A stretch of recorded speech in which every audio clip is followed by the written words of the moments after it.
At this point, doesn't have a specific 3-hour Code of Ethics class.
And they can even hear them. Okay. So, because this is the thing that I'll go through at the beginning, talk about rules and stuff like that. Yes. And then we'll can, from there, we should have on the same thing, Yep. all the That's other your forms. first page.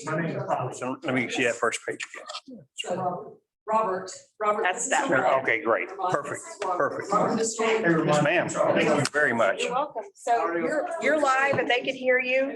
Hello, peoples. Oh, Bob, They- How doing? All right. let Who me- was that? James, Hey, James, how are you, sir? doing well and all signed up for Bold. Oh, yes, bold. Sweet. Okay. Thank you, Lori. You're sweet. Appreciate it. So where's the code? Now I see it. You'll notice It's okay, as long as you have I that. have this And a backup. and a backup. Yeah, so that's good. I just want to make sure. I'm gonna get you on these sooner or later. What is that? Smoothie, What kind of smoothie? Yeah. peanut power plus strawberry flavor, What is it? peanut power plus with strawberry Are you flavor. saying PETA? Peanut, PETA. Is that the brand or? no, it's the Flavor. flavor, it's the smoothly. With all of the other protein, other stuff. Okay. Well, as long as you don't try to switch me to that other thing, Like diet, water, yeah. I tried that once.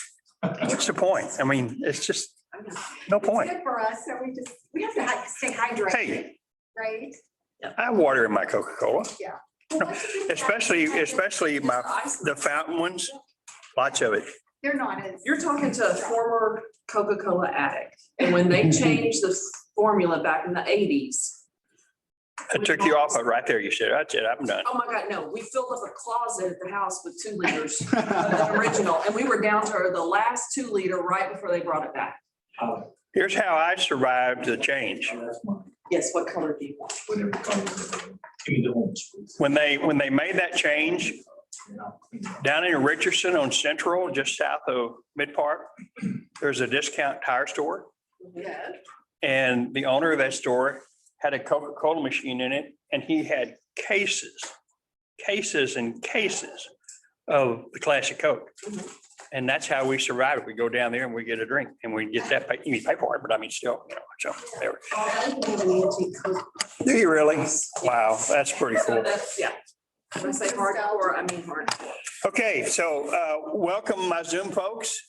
And if I got anyone here, I've got James and whoever else. I need to tell whoever else we might have. Welcome to the class. And as you know from my email, today is the first mandatory day for the new contracts. And so we're going to talk about some best practices before we actually get into the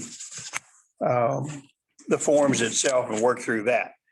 So and we can't cover all of them because the scenarios will be endless as you work through it. So first concept, you've got an executed contract. And it was executed last week, last whenever. But it's not going to close until later this month or next month, after April 1st. And it's on the old form. Do you have to change it? Jessica's back there going, Well, first of all, there's no requirement to change it. One of the good things and bad things at the same time about Texas is the principals to the contract are in charge. They get to decide. There'll be variables I'll speak to in a minute, but there is no requirement to change it. However, let's say we just entered into the contract 2 days ago and we're on the old form. And then we discover there are lease fixtures that should be addressed. Well, we have a brand new addendum dealing with lease fixtures. So, well, we'll just add that addendum. No, you won't. You cannot mix the new addendums with the old form. The new addendums are specifically referenced in the new form, and you can't use those with the old form.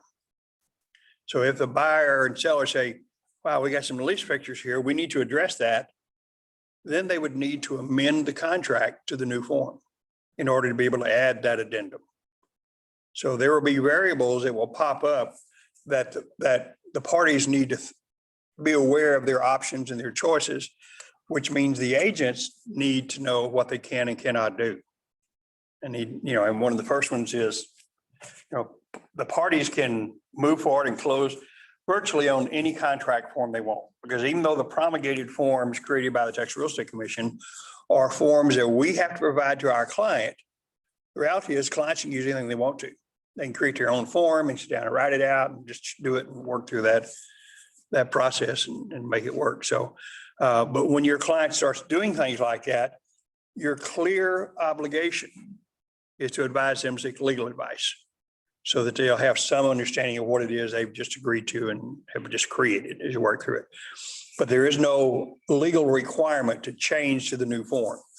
But if all of a sudden you discover things that are really addressed in the new forms, the lease fixtures, there's a residential lease you just found out about, there's smart devices, whatever, then you're going to need to amend the contract and change to the new form, which you can use the Trek Amendment form, item number 9 on that form to do that. Questions on that? Does that make semi-sense? Work through it? We good? Okay. So here are scenarios. There are a number of different ones. You're the listing agent and you receive an offer on the old form. And it's today. Well, you have to be using the new form today. So what are your obligations? What's your requirement? When you receive this offer and it's on the old form, and I give you a little information in here about old forms and new forms and how you tell the difference and work through that. At the very top, old form dated 2/12/18, new form dated 11/10/2020. So you recognize it's on the old form.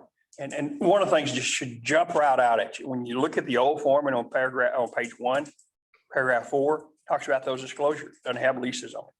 So you say, whoa, I wasn't sure about the date, but man, that's not the new form. So you've received that, it's your listing. You just got that in your email, an offer on the old form from an agent, hopefully from an agent with another company. Because agents in our company should know better. What do you do? What do you do at that point in time? You just received an offer on your listing and it's on the old form and it's today or after today. What do you do? I would tell them to check it. So you might call the buyer's agent and say, hey, you need to change this offer to the new form. Okay. If you don't mind. Okay. You may just have lost a buyer. Present it and let your seller know the options. You do what? What do you say, Laura? Present the offer, let your seller know the options, and then go from there. Yeah, Laura's right. Here's our primary duty. We have to submit all offers to our seller. So you have to submit the offer. Now you have to explain to them, here's the deal. Here's the old form, here's the new form. Here are the differences. Now, technically, legally, unless there's something in the contract that's going to make a difference, seller say, you know what, that's a great offer and I want to accept it. And seller can. Check says, we don't regulate principals, do whatever they want to do. You have to again say, need some legal advice so you know the differences, what this does to you, for you or against you, by which form you use. But your clear obligation is to submit it to your seller unless you have a written instruction from your seller. Hey, you know what? I got a hot piece of property. We're going to have lots of offers. Any offer that's on the old form, and I know the difference because I've been trained by my agent. I know the difference. I don't want to ever see it. In fact, you have my authority to call the buyer's agent and say, hey, you want to submit an offer? Our seller will never see it unless it's on the new form. Seller can give you that instruction. Now, he probably won't know to do that, but you could have the conversation now. So you're going to submit the offer to the seller, say, hey, here's the deal. Here's the scenario. But your clear obligation is to submit the offer. Because of what's in the new forms, you will do something that you have already been doing at some level, but because it's in the contracts, you'll do it at a higher level. You'll have a conversation with your seller about things like fixtures, smart devices, about things that maybe they have some fixture leases. Are they going to be transferred, not transferred? You'll advise your seller if he's got any fixture leases, especially things like solar panels. You'll say your seller says, you know what? You need to get a copy of that because if we end up in a contract, depending on the choices the buyer makes in that addendum, you need to be aware, you need to know whether or not this can be transferred, can be assumed, can be assigned, what would it cost? Is it possible? What's involved? You need to have a copy of it because you're going to have to give a copy of it to the buyer. You need to know about that. And you need to have an attorney review it because we cannot ever look at their fixture leases and interpret them for them because that's practicing law. So unless you have a law license, you can't do that. And even if you have a law license, talk to me first before you go down that road. So as you're talking to your seller, you're discovering things because here's one of our challenges. If we don't address it now, and we get a really good offer that the seller accepts, and here's the contract. And it's on the new form and everything is good. And it's got the fixture leases addendum. And choices are made in that. Well, one of the things that happens after we have an executed contract, if at that point in time, we then get the fixture lease to the buyer has termination rights. So we could be in a contract, with the buyer, and we've got a timeline on the addendum, which we'll look at that a little bit later. The seller has to provide that. So we're in a contract moving forward, and all of a sudden we could lose that buyer because we didn't make those decisions and provide that information right up front. So the seller needs to understand if there are fixture leases, if there's a residential lease with the property, there are certain obligations of the seller and certain rights of the buyer. And because it's in the contract in paragraph 4 now, and we got the addendum, you need to have that conversation with your seller to a greater degree than you have before. So you need to be able to work through that. Any questions so far on that from our Zoom folks? Our Zoomers? Okay, good. So I asked the question in my little thing here about how does being in a multiple offer scenario affect the situation when you get an offer on the old form? Hey, Bob. Yes, question. Yes, ma'am. Sorry, I want to back up just a minute on the fixture leases. It seems like the most common one will be with security systems. Probably so. Okay, so if a security system is leased to a seller and they, are in that contract, probably having to take it and extend it to their new house. Maybe, Do we don't know. We don't know. I mean, but we'll have that conversation with seller. And those are things we'll say to our seller, you need to find out. You need to determine, can you take this security system to your next house? Can you remove it? Are there, and some of the things that are addressed on the fixture lease addendum are things like if they remove certain items, seller responsible for damages, how does all that work? So you'll have that conversation. And I agree, security systems are probably the most common. Solar panels are the one that's going to be the most trouble. But continue on with your question. Okay, so I'm just wondering, such as in, Paul and I moved last summer, we had to transfer the security system coverage from one house to another because we were in a contract, but we had to leave the panel at the old house. Okay. So do we go ahead and fill out and check fixture lease? So good question. You've got is there a fixture lease plus a monitoring contract? Oh, it was probably the monitoring contract. And I So don't know. You left the fixtures, the security systems, those were left. So your contract with the security company was for the monitoring and not for the equipment. Could have That a been. possibility? Yes, it could be. It could be both, though. You could have a lease for the security system and a monitoring contract. And of course, a monitoring contract, you can clearly move forward to your next property. The security Right. systems itself would depend on the terms of the lease. So that's a conversation that the seller needs to have with the security company right up front.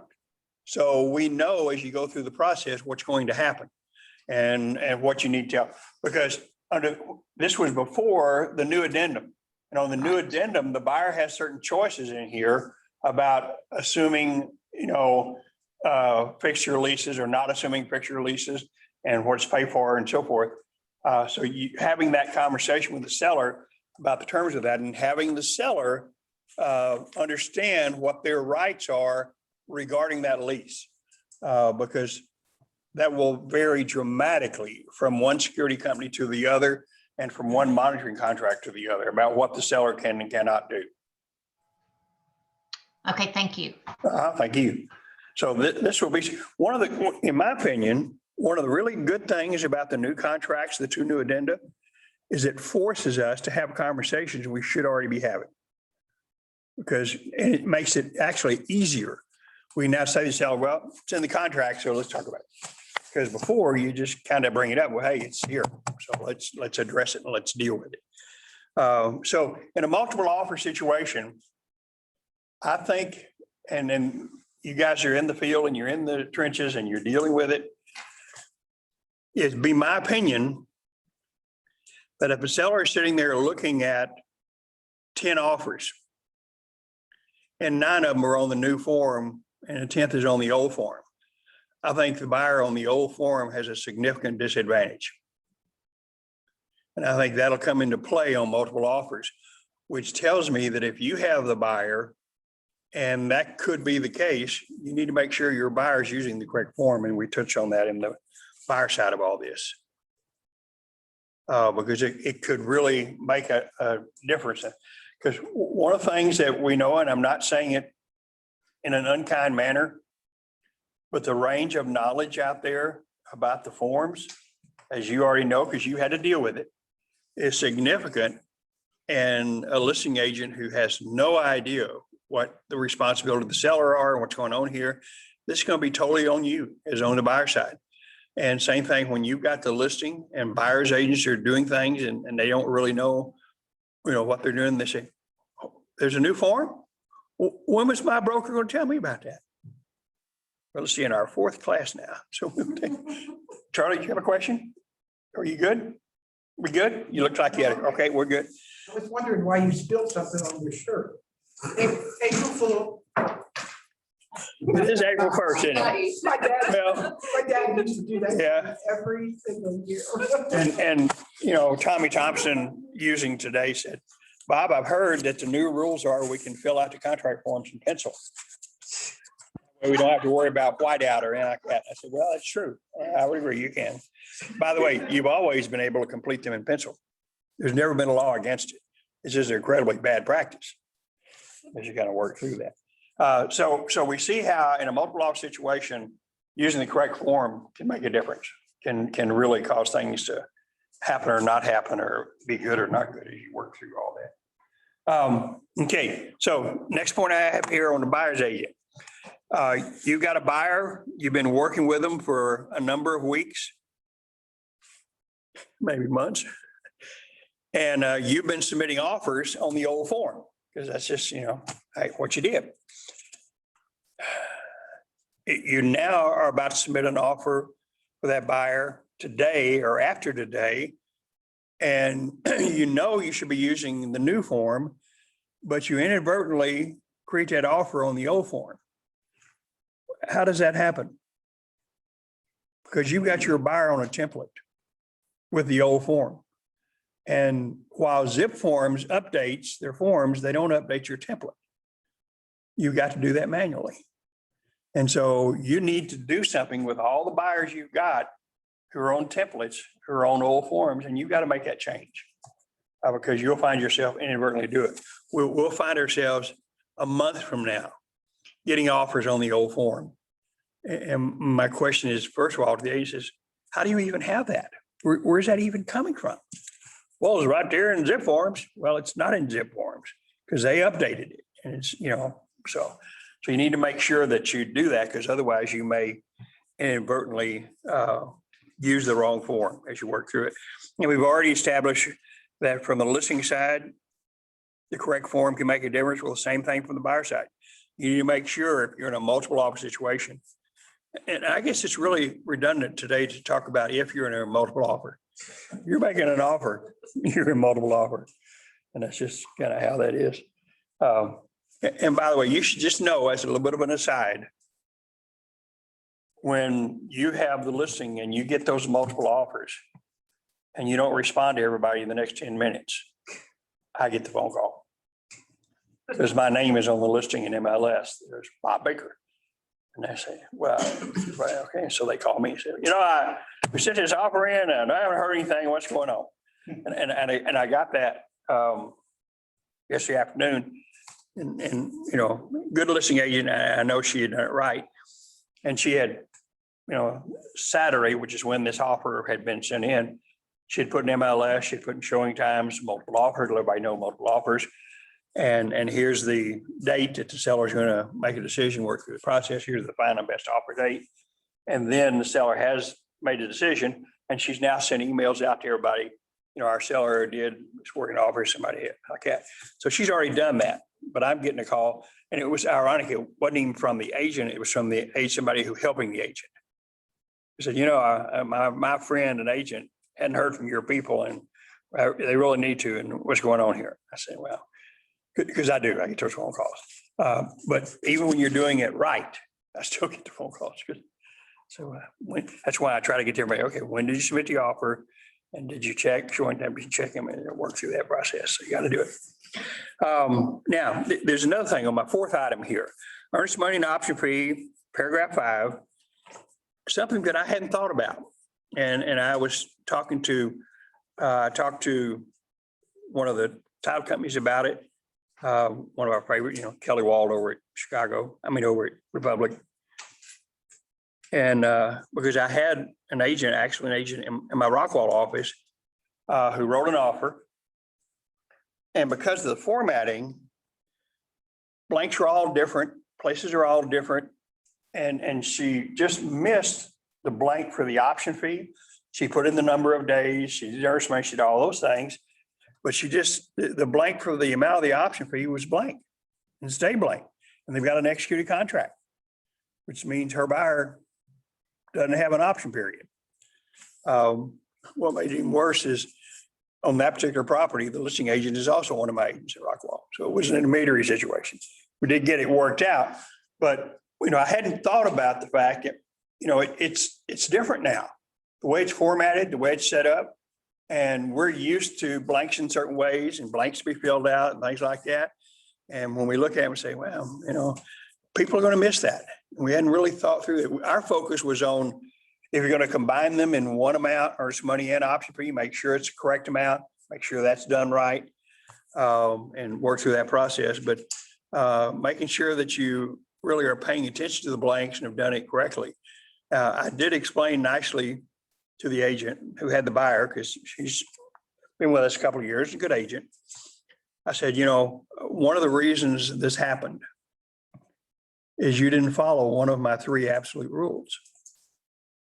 And one of my absolute rules, before you allow your client to be in a contract, you personally go through every paragraph, every blank, every box, and make sure what's there should be there. I said, clearly you didn't do that.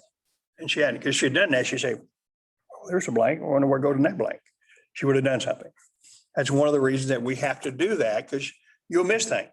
I mean, you're sitting there and you're working through and you got all these things going on and things get missed. And so you have to really follow through and do that.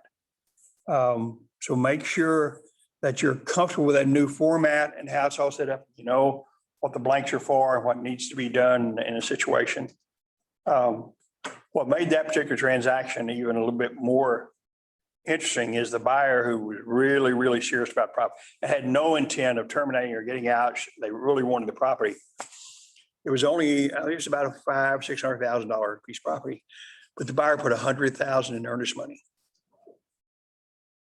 So if they had to get out of the deal, they stood to lose a lot of money. So it was kind of important. Now, they had other rights of termination, so we were able to amend the contract to add an option fee, because that really essentially became free money for the seller, because there were other, rights of termination in there. When your seller is sitting there saying, well, gee, should I let them have an option period or not? I said, I don't know. Do they have some other rights of termination that they easily can get out and not pay you anything? Well, yeah, they've got this, and this. Okay, well, then take the money. You haven't given anything up. Just take the money, work through that. And so they'll kind of deal with that. Yes, ma'am. Does the word must in paragraph 5 have the same intention as shall? Good question. And the answer is no. It's more serious. So the question that Charlie had is, does the word must mean the same as shall? Shall is a weaker term. Must is a stronger term. In fact, must is the only word that actually was approved by the United States Supreme Court as an obligation. If you have must in there, it's not one of those things. If it's convenient, if you can get around to it, you should, and maybe you should or shouldn't not. It's must. It's an absolute obligation. More powerful than- Must is more powerful than shall. More powerful word. I told you I learned something. every See, time I come there to there we go through it. So we good on the earnest money. Now, while we're talking about this, I did have a question from Vanessa Dixon. I don't know if she's on our call or not. One of our transaction coordinator persons, and she asked about, and she said, well, what about an additional option fee? Because the amendment, the track promulgated amendment, addresses the option fee in item 6, but it doesn't address, it doesn't go along with a change about who the additional option fee would be paid to. And the broker lawyer committee just left that alone. So when you look at item 6 on the amendment, buyer has paid seller an additional option fee. So in the amendment, the track promulgated amendment, it has the additional option fee going to the seller. Whereas the original option fee went to the title company. One of those in here. No, we don't have. Well, that's, it's on the amendment form. Yeah, it's on that item 6.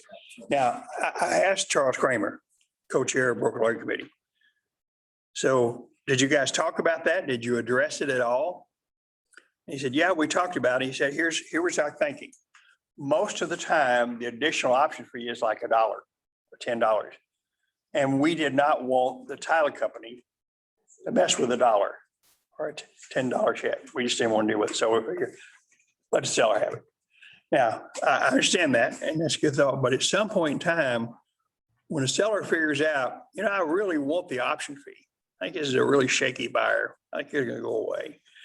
I want that money. I don't want to send the title company to have to worry about getting them the title company all like that. I want it.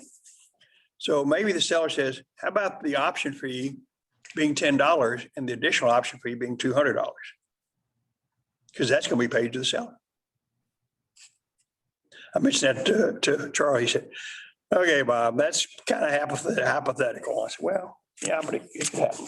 As people get used to this and adjust to it, he said, as people adjust and we see what we've got doesn't work great, then we'll make adjustments, and they will. As the broker lawyer committee, and their next meeting is not till June after the legislative session. They'll look over the next 6 to 9 months and see how we're adjusting to all this. And if what we're doing says, you know what, we know here's what you thought you were doing, but not even close. It's really not working out at all. And so we'll kind of work through that. Number 5. Can I ask a question about the option fee, Bob? This is Laura. No. Okay. Just this one time, Laura. Go ahead and ask.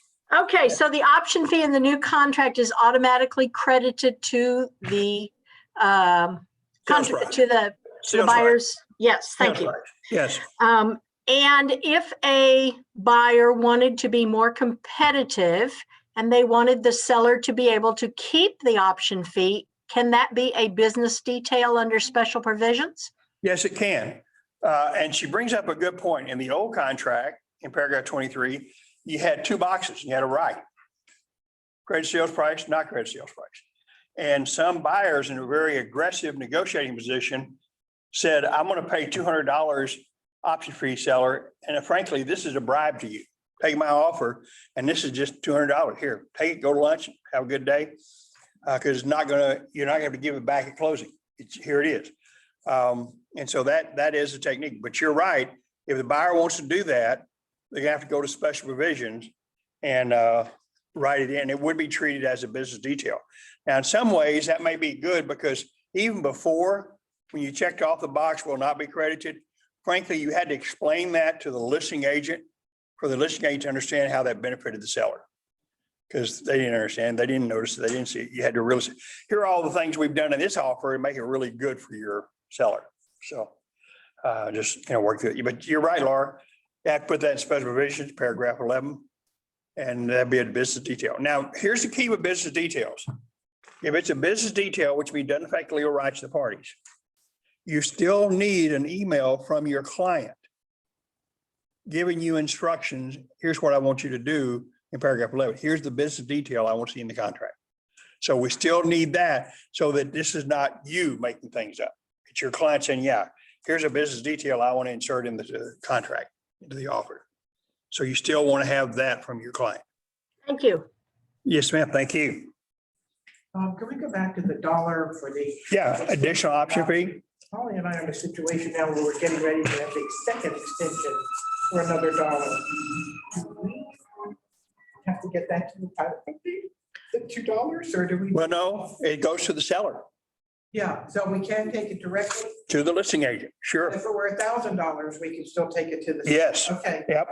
So additional option fees now will be paid to the seller. okay. Yep, absolutely.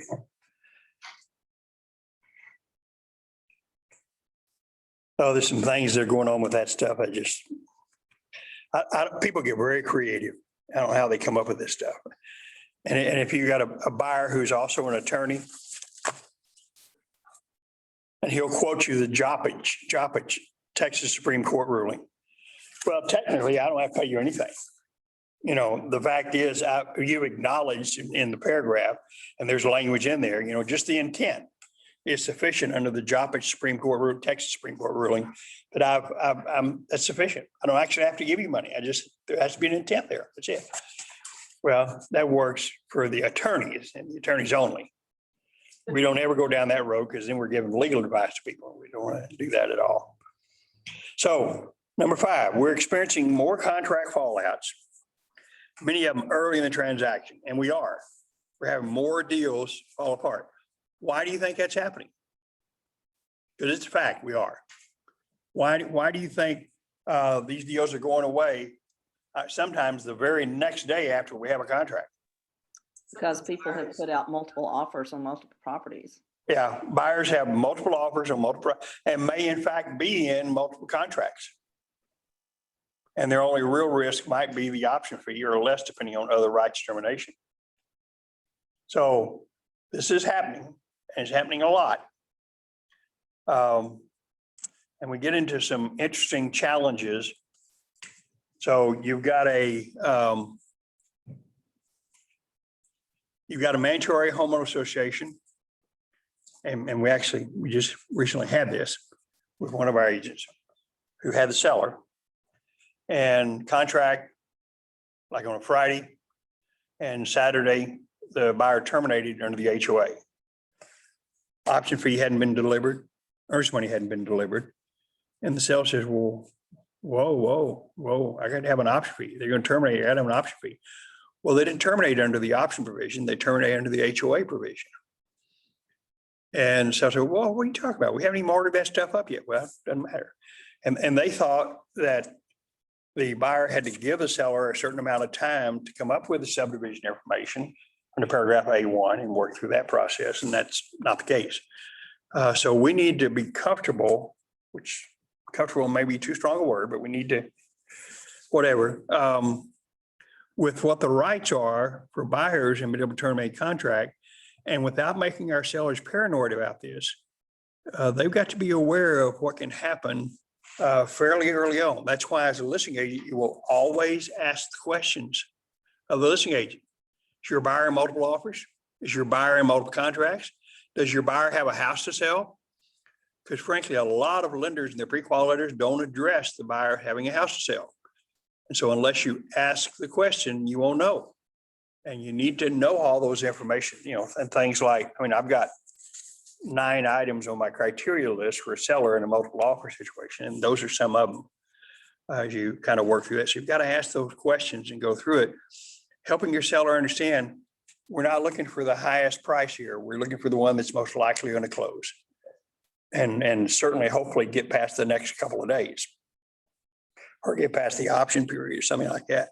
So you've got to help your seller, educate your seller going through the process, ask all the good questions. And the hard reality, it's almost impossible to protect against the big lie. If they just are flat out, because one of the challenges with a pathological liar is they believe what they're saying is true. That's why they can say it so convincingly. I worry a little bit that Charles laughed on that one, so. And Aaron, so, but you know, it's a real challenge. And so, you know, you need to help your seller understand, you know what, we're relying on the information we have. We sure as heck hope it's true, but There are no guarantees. That's why you go through the process. That's why a good buyer's agent will have the buyer working with a lender who will call the listing agent and talk to the listing agent about the buyer. That extra little step, that extra little thing that we do can make a real difference.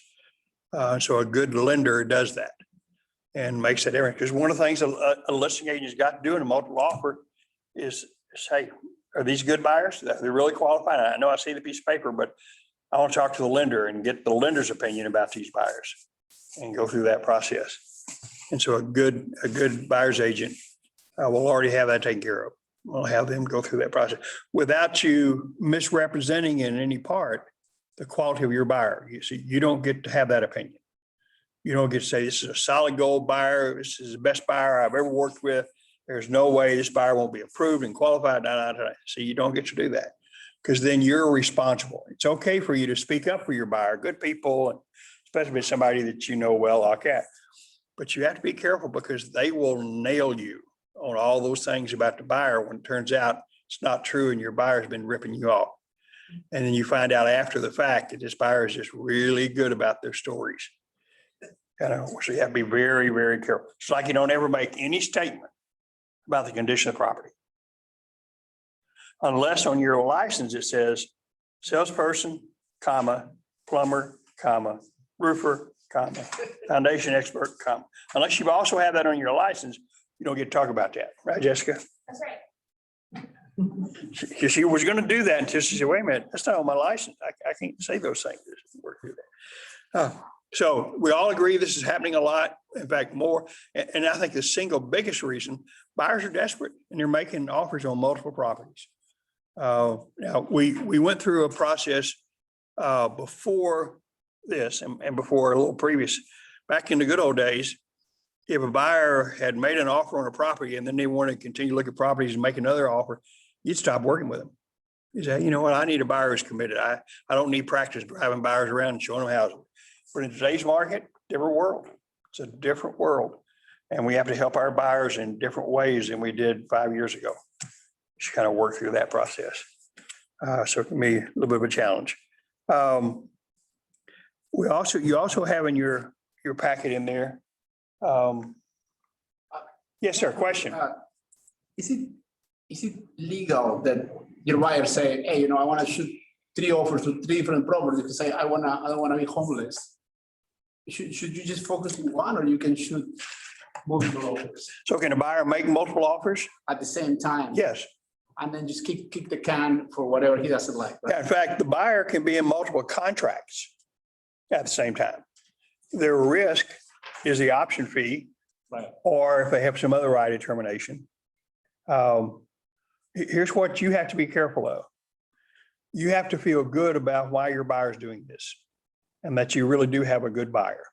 Because there are a lot of flakes out there. And then they're just slapping stuff up against the wall, hope something sticks. That's not somebody you spend a lot of time with. So you need to do it. And you also need to be prepared when you're asked the question from a good listing agent. You cannot lie to them. Now, you can't tell them that's confidential information. Without your client's permission, you cannot tell them your buyer is in multiple offers or contracts.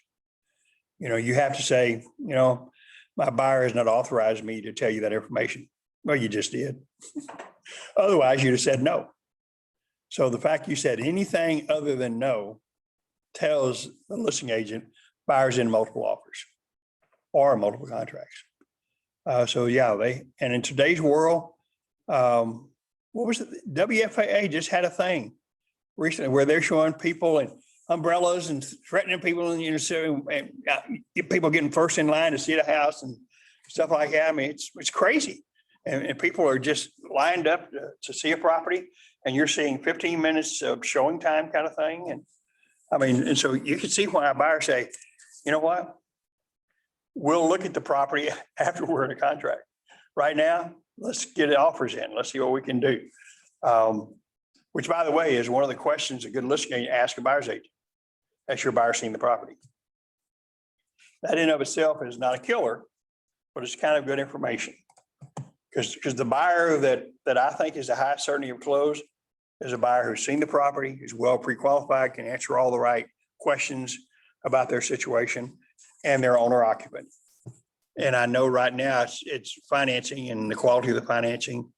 I have developed an unreasonable, and I own up to it, it's unreasonable, but I've developed an unreasonable bias against cash offers. I see too many cash offers, either don't close or they flip over to financing, which is totally legal. I see it happen. In fact, not one of the primary ones we use, but one title company attorney actually said, yeah, because you're competing with cash offers, go ahead and make a cash offer. Because if you need to later, you can shift to financing. You don't have any of the contingencies, but you can do that. I just pay attention. I said, I think that buyer's misrepresenting who they are to a seller. And a seller looks at an owner occupied buyer, a cash buyer, how much down payment. They look at all that information, but all of that can change. They can change from owner occupant to investor. They can change him out of the down payment. Don't need any permission from the seller to do any of that. And the degree to which you prepare your seller for that, frankly, depends on the judgment call you make about your seller.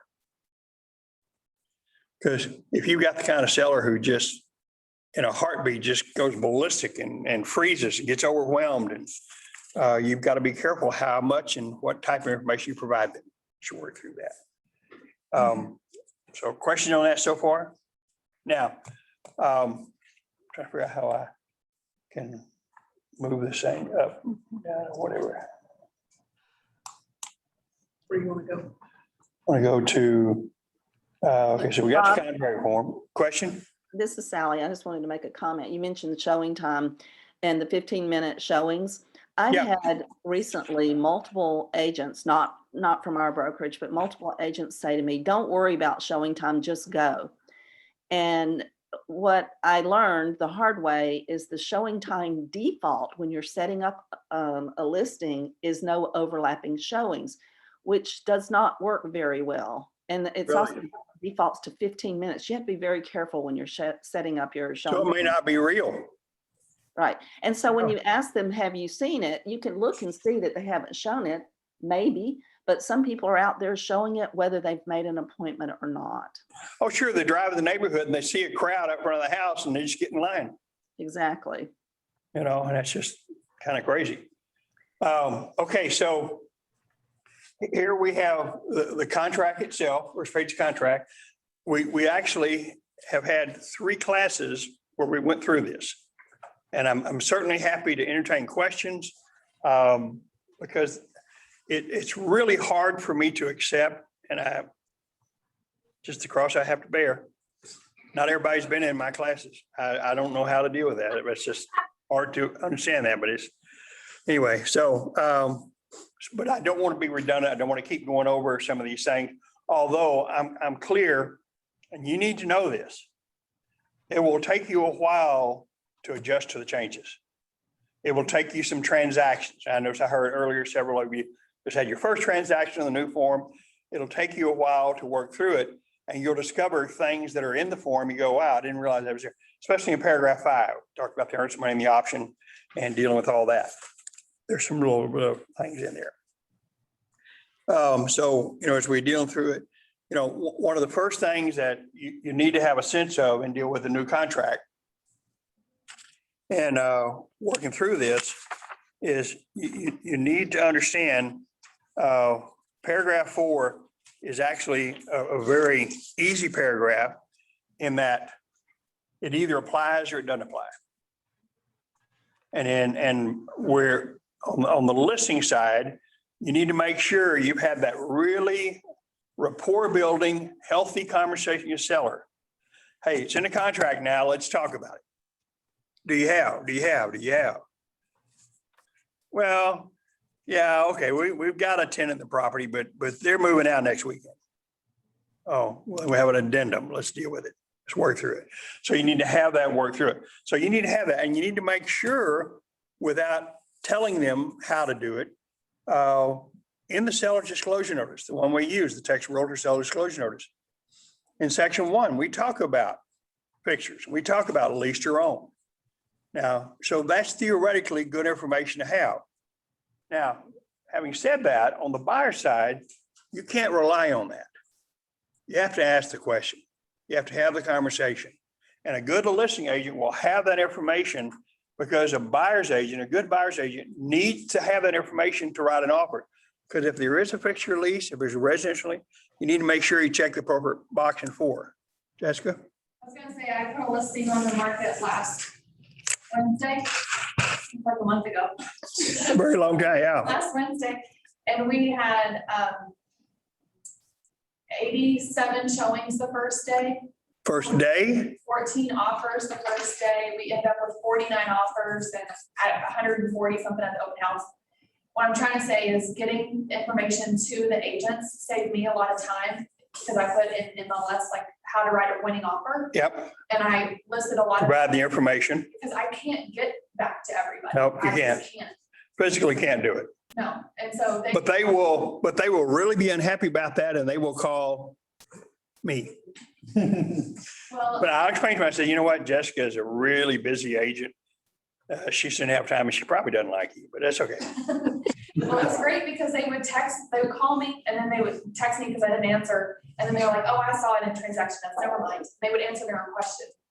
You know, and then some of them still didn't read anything, but you know, it eliminated. It is a challenge, but you're exactly right. The more that information up front you get a buyer's agent really helps through the entire process. Because buyer's agent, from writing the offer, they need to know it. Because they've got correct boxes to check off in paragraph 4. If there's a lease on the property, if there's a fixture lease, got to check that box off. And automatically, you'll have the addendum, appropriate addendum for those situations, checked off in box 22 and included with the offer as you work through it. Yes, ma'am. I have a question since Jessica brought it up.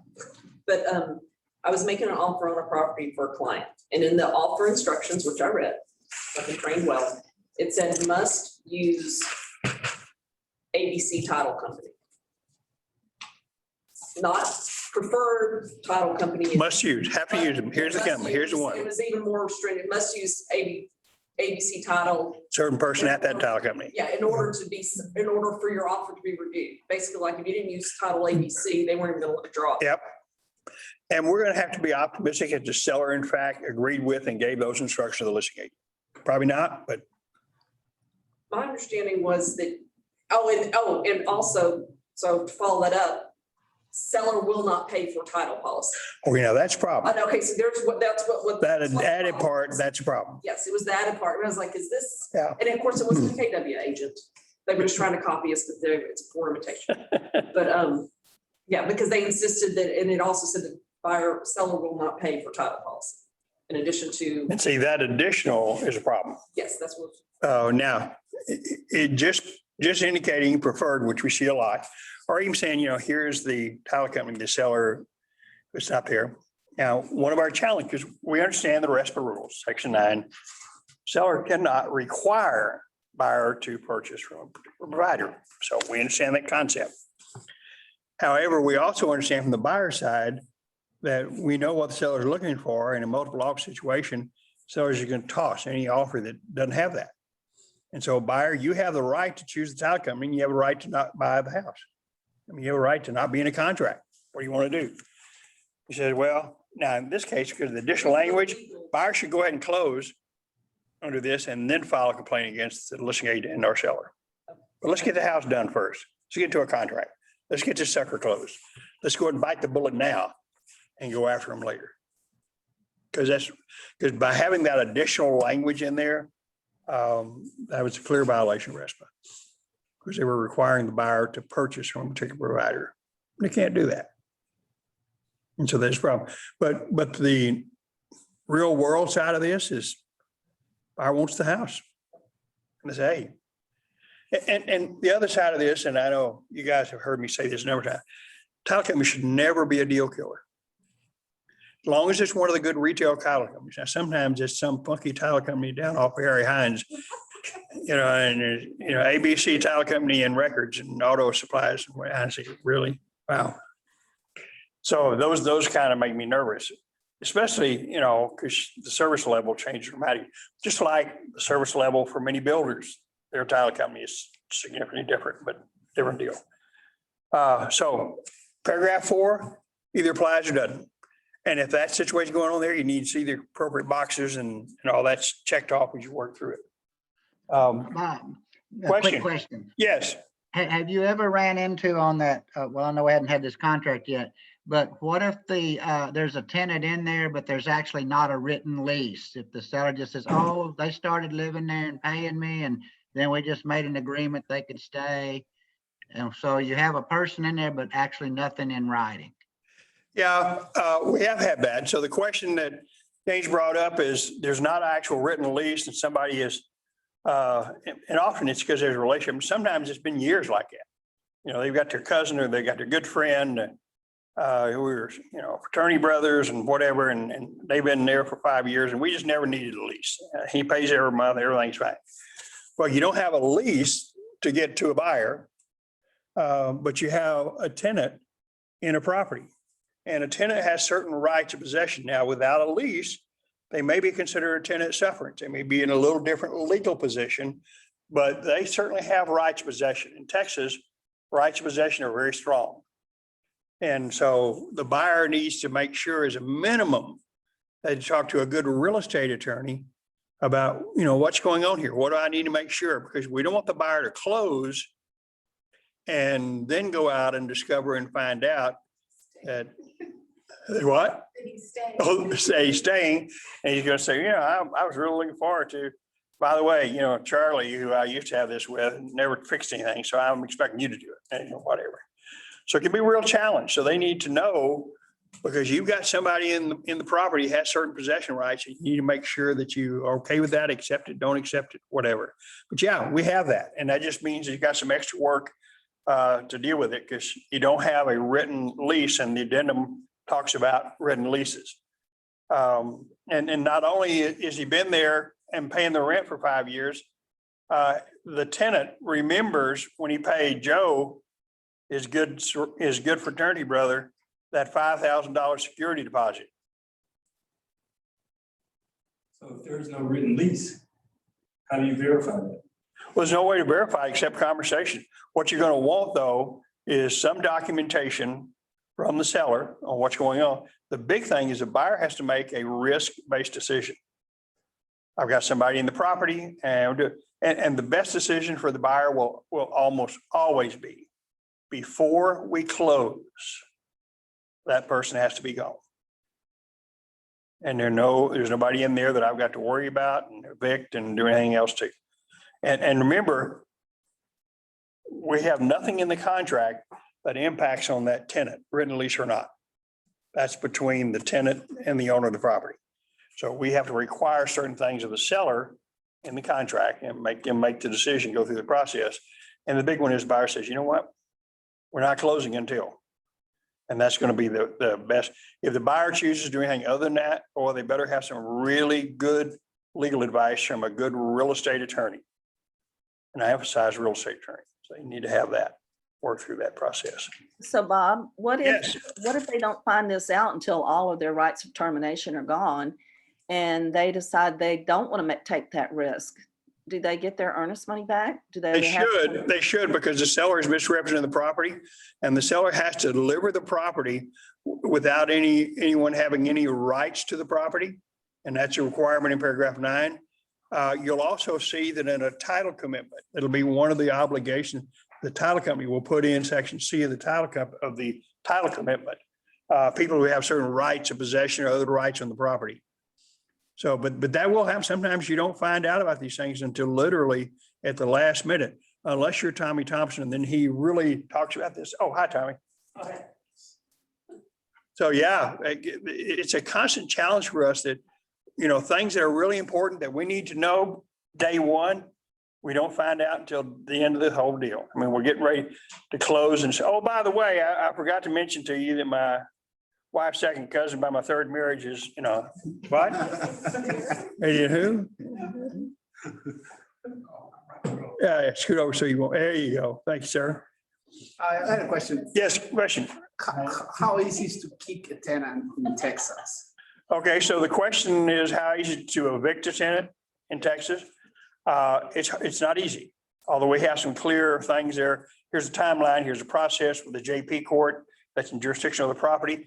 With all the COVID stuff going on right now, we got all these things about, you know, the courts are saying not to do it. And depending on the JP court, some JP court says, you know, you can file a writ, but we're not going to do anything. Justice of the peace. Justice of the peace is what totally in Texas regulates any evictions. Justice of the peace. And there are a whole lot of different JP's districts, and a piece of property will be located in the jurisdiction of a justice of the peace. And that JP is an emperor. I mean, he rules that route. And he makes all the decisions about what can happen. And the latitude that JP has is huge. They're an elected official in Texas. Yes, they are. They have no education or They qualification. don't even have to be an attorney. Being like an activist, right? Yeah, yeah. A gas station attendant can run and win. Yeah, the guy last week before he became the judge said, did you want fries with that? Yeah, exactly. So it can be like 6 months, 12 months, like ballpark, before the big. But technically, before all this, technically, you could do it in 21 days. Technically. That was actual law, but rarely does it ever happen. If you've got a street smart tenant, what do you, What's on the screen and what are you talking about? I know what you're talking about. he had asked I'm sorry. that's okay. Herman had asked a question about how easy it to evict. So it's not anything that's specific in the material. But being the nice guy that I am, I said, okay, I'll answer it anyway, because, you know. You only get one of those. Yeah, but now here's the thing, if you've got a street smart tenant, Yeah. it can take you a year to get them out. I mean, literally, it can take you a year. Before the eviction moratorium, just like regular time. Even before that, we had a situation, one of our houses, we sold them all. But one of our properties, and this was 3 years ago, it took us a year to get those tenants out of there. There were children involved, and there were one thing and another and all kinds of things. And we finally, you know, went through the whole process of the JP, and the constables went out and armed with their gun, I guess, sit there and took everything out and put it on the curb. And the tenant, the main tenant we had, he was gone. He was a long haul truck driver, but his quote unquote wife and children, who we weren't sure whose children they were there. And she had a bunch of her friends, a bunch of big guys who were there kind of supporting her, keep her from moving out. And so it can be a real problem. And it's different in every state, but Texas tenants have a lot of rights. Nice seeing you. Bye. Thank you for coming by. And so as you work through this, so yeah. So now moving back to this, on page 2, paragraph 5. And we've talked about this several times, but this is the big emotional shift, is where the earnest money goes, and I mean, where the option fee goes. Earnest money is always going to the title company. One of the things you've got in your packet there is a little 1-page option fee receipt procedure. It's primarily addressed for the front desk, but sometimes listing agents get asked to receipt an option fee. And it talks about that. And if you're on the old form, then you can, you know, we can receipt the option fee on the old form before today. Today, it should be on the new form.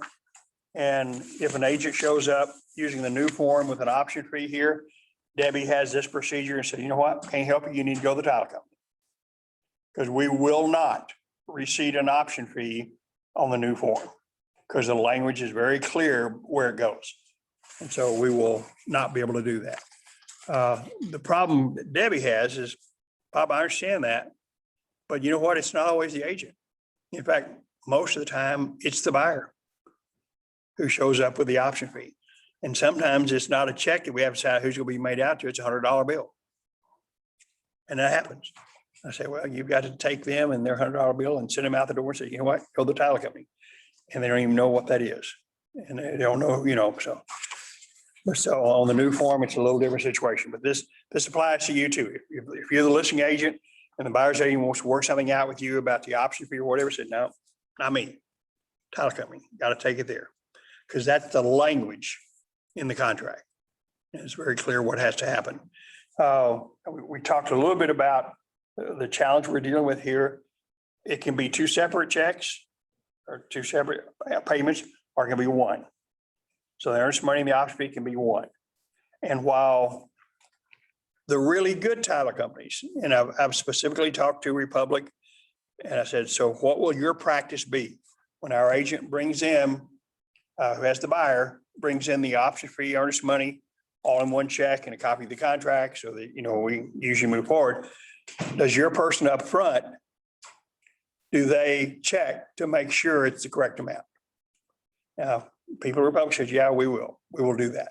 Now, when we were real busy, things are happening, it could be missed. It's our responsibility as buyer's agent to make sure it's the correct amount. If it's not the correct amount, all kinds of things could hit the fan. You have all kinds of problems, including your buyer could lose the deal because seller could terminate the contract. Because what'll happen is if it's the same amount, but it's incorrect, let's say $2,000 earnest money, $250 option fee, and the check is for $2,000. The option fee, the money goes to the option fee first. So so in that particular case, $250 goes to the option fee, and that's the language in paragraph 5, what happens.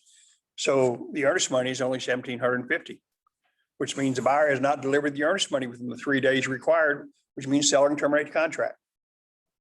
So it's going to be really important that you have it. Did you get the paperwork back here? So we got to really make sure those are correct amounts or whatever as we deal with that. I know you guys, we've talked about this paragraph 5 and what's going on there a number of times. Anyone have any actual specific questions about that before I go into some of our other things? Yes, ma'am.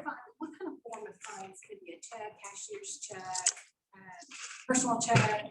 Okay, so the question is about what form can the funds be in? That in and of itself hasn't really changed, although in the contract, they make use of the phrase good funds.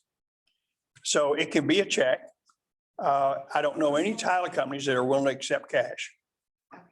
I've not run across one. If you have some, fine, but they don't want cash, too much risk. $100,000. Yeah. earnest money. Yeah. They could- Yeah, and here's my briefcase. Let me brush off all that white dust. So here it is right here. So it can be, but the key is good funds. And so if it's a check, the title company, let's say that fairly early in the deal, 3, 4, 5 days into the deal, contract is terminated, he's going to move on in the situation. And so the title company will require that check for the earnest money to in fact be good funds. And make sure it has to clear the bank before they'll cut a check to the buyer, seller, whoever's going to get the earnest money. So the personal check, do they check if it has to match like your driver's license and the name or anything? Like No, that? they just take the check, take the contract and thank you for your business. Mom's check. They don't even look at, unless you've got different information. My conversation with the title company, and I go out and talk to them a lot, but they take the check and thank you very much. They don't even check to see if it's the right person on the check. Here's a check for $3,000. Thank you very much. Here's the contract. Look forward to closing. Look forward to the big bucks we're going to make on this deal. So Bob, this is Sally. So Yes, ma'am. while Again, you're talking about good funds, so what's up with, I recently had 2 different title companies give me 2 different instructions to give to my client. Well, they give the instructions to the client, but they have stated that one of them stated that they prefer cashier's checks, that they're much safer. And then the other one stated they would not accept a cashier's check. It had to be a wire. you know what? First to your point, so Sally's questions, everybody hear her questions? Okay, so I'm going to zoom, everybody should. First of all, cashier's checks are no better than a regular personal check. Both can be insufficient. Cashier's checks can be canceled. They can be withdrawn. So one is not automatically better than the other. But there's no question, title companies moving money around prefer wiring funds because it doesn't cost them anything. We got so much money in the bank, there's no fee. But that doesn't, most clients, most sellers, buyers, people like that, aren't automatically in a position to wire funds to a title company. So a check's going to be the norm for them. And maybe it's going to be a cashier's check because we know there needs to be certified funds at closing. Excuse me, as you work through that. But the thing this points out, every title company will have their policy. They'll say, here's our procedure. Here's how we want this to work. So when you've got a transaction with a certain title company, you need to talk to them and say, how are you going to do this? For example, let's say you've got the seller and in the new contract, and the $250 option fee is paid, of course, to the title company. So we're in a contract and the buyer and seller are negotiating repairs. And the seller says, I understand we're negotiating repairs during the option period, and that's the leverage for the buyer. And he's paid $250 theoretically, but I'd like to see that money. I'd like to have that $250. So I want that money. And most title companies, their procedure is they're going to hold on to the option fee until closing unless the seller requests it. If a seller requests it, then the challenge is in what form or format does a title company get that money to a seller? I'd love to wire it, but the seller said, no, my bank charges me. I don't want you to wire that $250 because you're going to charge me $20 for that. So I don't want to do that. So I want the $250. So what the title company will probably do is cut a check and have it available for the seller or the listing agent to go by and pick it up. But they will first make sure the buyer's option fee check is cleared to bank. They'll make sure it's good funds before they'll give that money back. So your seller needs to know they're going to have a time lag there before they could actually get the money from the title company. Now, it's really not any different than what's going on now or in the old contract. When you pay that $250 to the seller, okay, good, I've got the money. Well, you know what? That's presuming it's a good check. You still got to make sure that check clears the bank. Because if you deposit it in your bank and then it bounces back, then they're going to charge you a fee because you put a bank. So they still have that same challenge. Just they've got the title company now controlling the process. So you need to know from the title company, here's the deal. Here's our procedure in case you have a seller who doesn't. Because when we look at the option fee being paid to the title company, I think for the most part, buyers aren't going to care. In fact, buyers are going to say, hey, that's good. It's a title company, get the closing. I worry about seller doing funky things with it. And most sellers won't care. But occasionally you have a seller say, well, if I'm going to give them this right to terminate, I kind of want to see the money. I want the money. So then you have to deal with whatever the title company's procedures are there. We good? Questions on that? Yeah. Yes, ma'am. I had a seller ask for the money yesterday, so I write the email to the title company. My seller requested that you please stop. And what the title company say? No, I haven't done it. I'm asking you. Oh, yeah, no, yeah. So you can send an email to your title company person saying, here's what my seller's requested.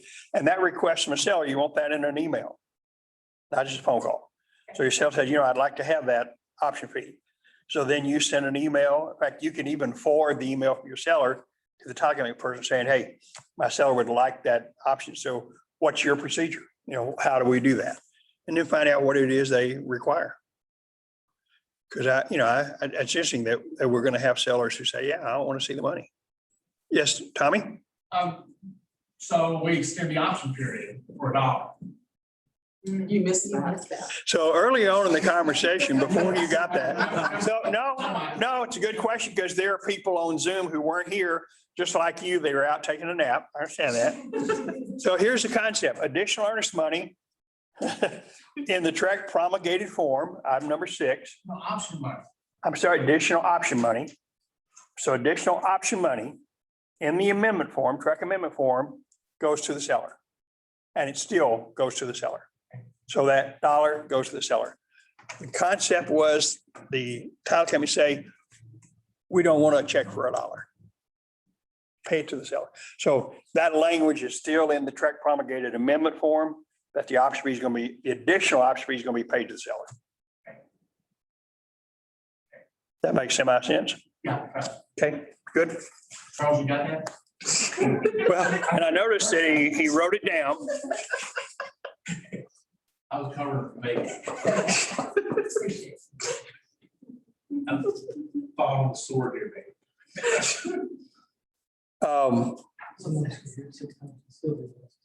That's tough. So if the client asks where this money is going to be held, what would you? What money? So Escrow, the Option. option and the earnest money. Because let's say It's it's title 50,000, let's say it's 50,000. I mean, like, yeah, is it going to be at the front desk receptionist? desk or where it's getting. Well, we got a drawer, bottom right-hand corner, we put all those right in. They're gonna feel more comfortable. It goes in, it's a good question. So the question is, if a client says, I'm paying you $50,000 earnest money and $500 option, and it's going to go into escrow, the escrow agent, where is it? In Texas, title companies are regulated by the Texas Department of Insurance, very tight regulation. And it's required that they have a trust fund. They have a trust account. And that money goes to a trust account with a financial institution. One of the little things that the title company, it's actually got in paragraph 18, is the title company is not liable if something happens with that financial institution. If they go out of business or whatever, and they take all their money and move to Aruba, title company says, sorry, we trusted them, we thought it was okay, we're not liable. No, they probably will be under the bonding and everything with TDI as they kind of work through that. So it'll be interesting. We'll see how that works. But back to, it goes into an escrow and goes into a fund. A financial institution. Yeah, in a financial institution.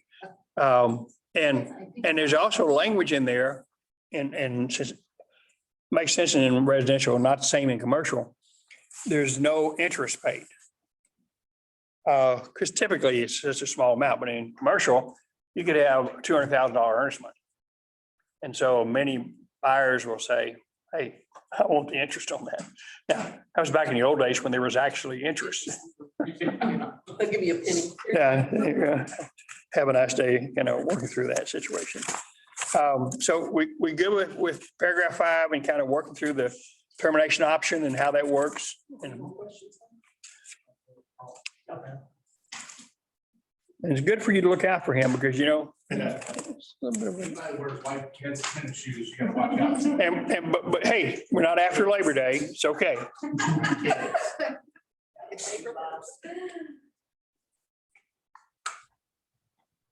Hey, Bob, Yes, and I think Tommy thinks he's as funny as you are. you know what? There's a humor hierarchy in our office.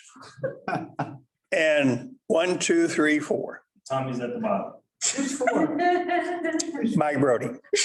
Oh, Mike is for. I know this is recorded. Mike, I'm sorry, but that's how that is. So is it Bob Baker, Dick Dillingham, Tommy? Tommy Thompson. Okay, and then I mean, I think it's a great honor for you to be at least in third place. I'm excited. That's impressive. Yeah, I agree. I work on my jokes. I write jokes. But we've been doing this. We're going to start. Part of our award ceremony is going to be the humor award.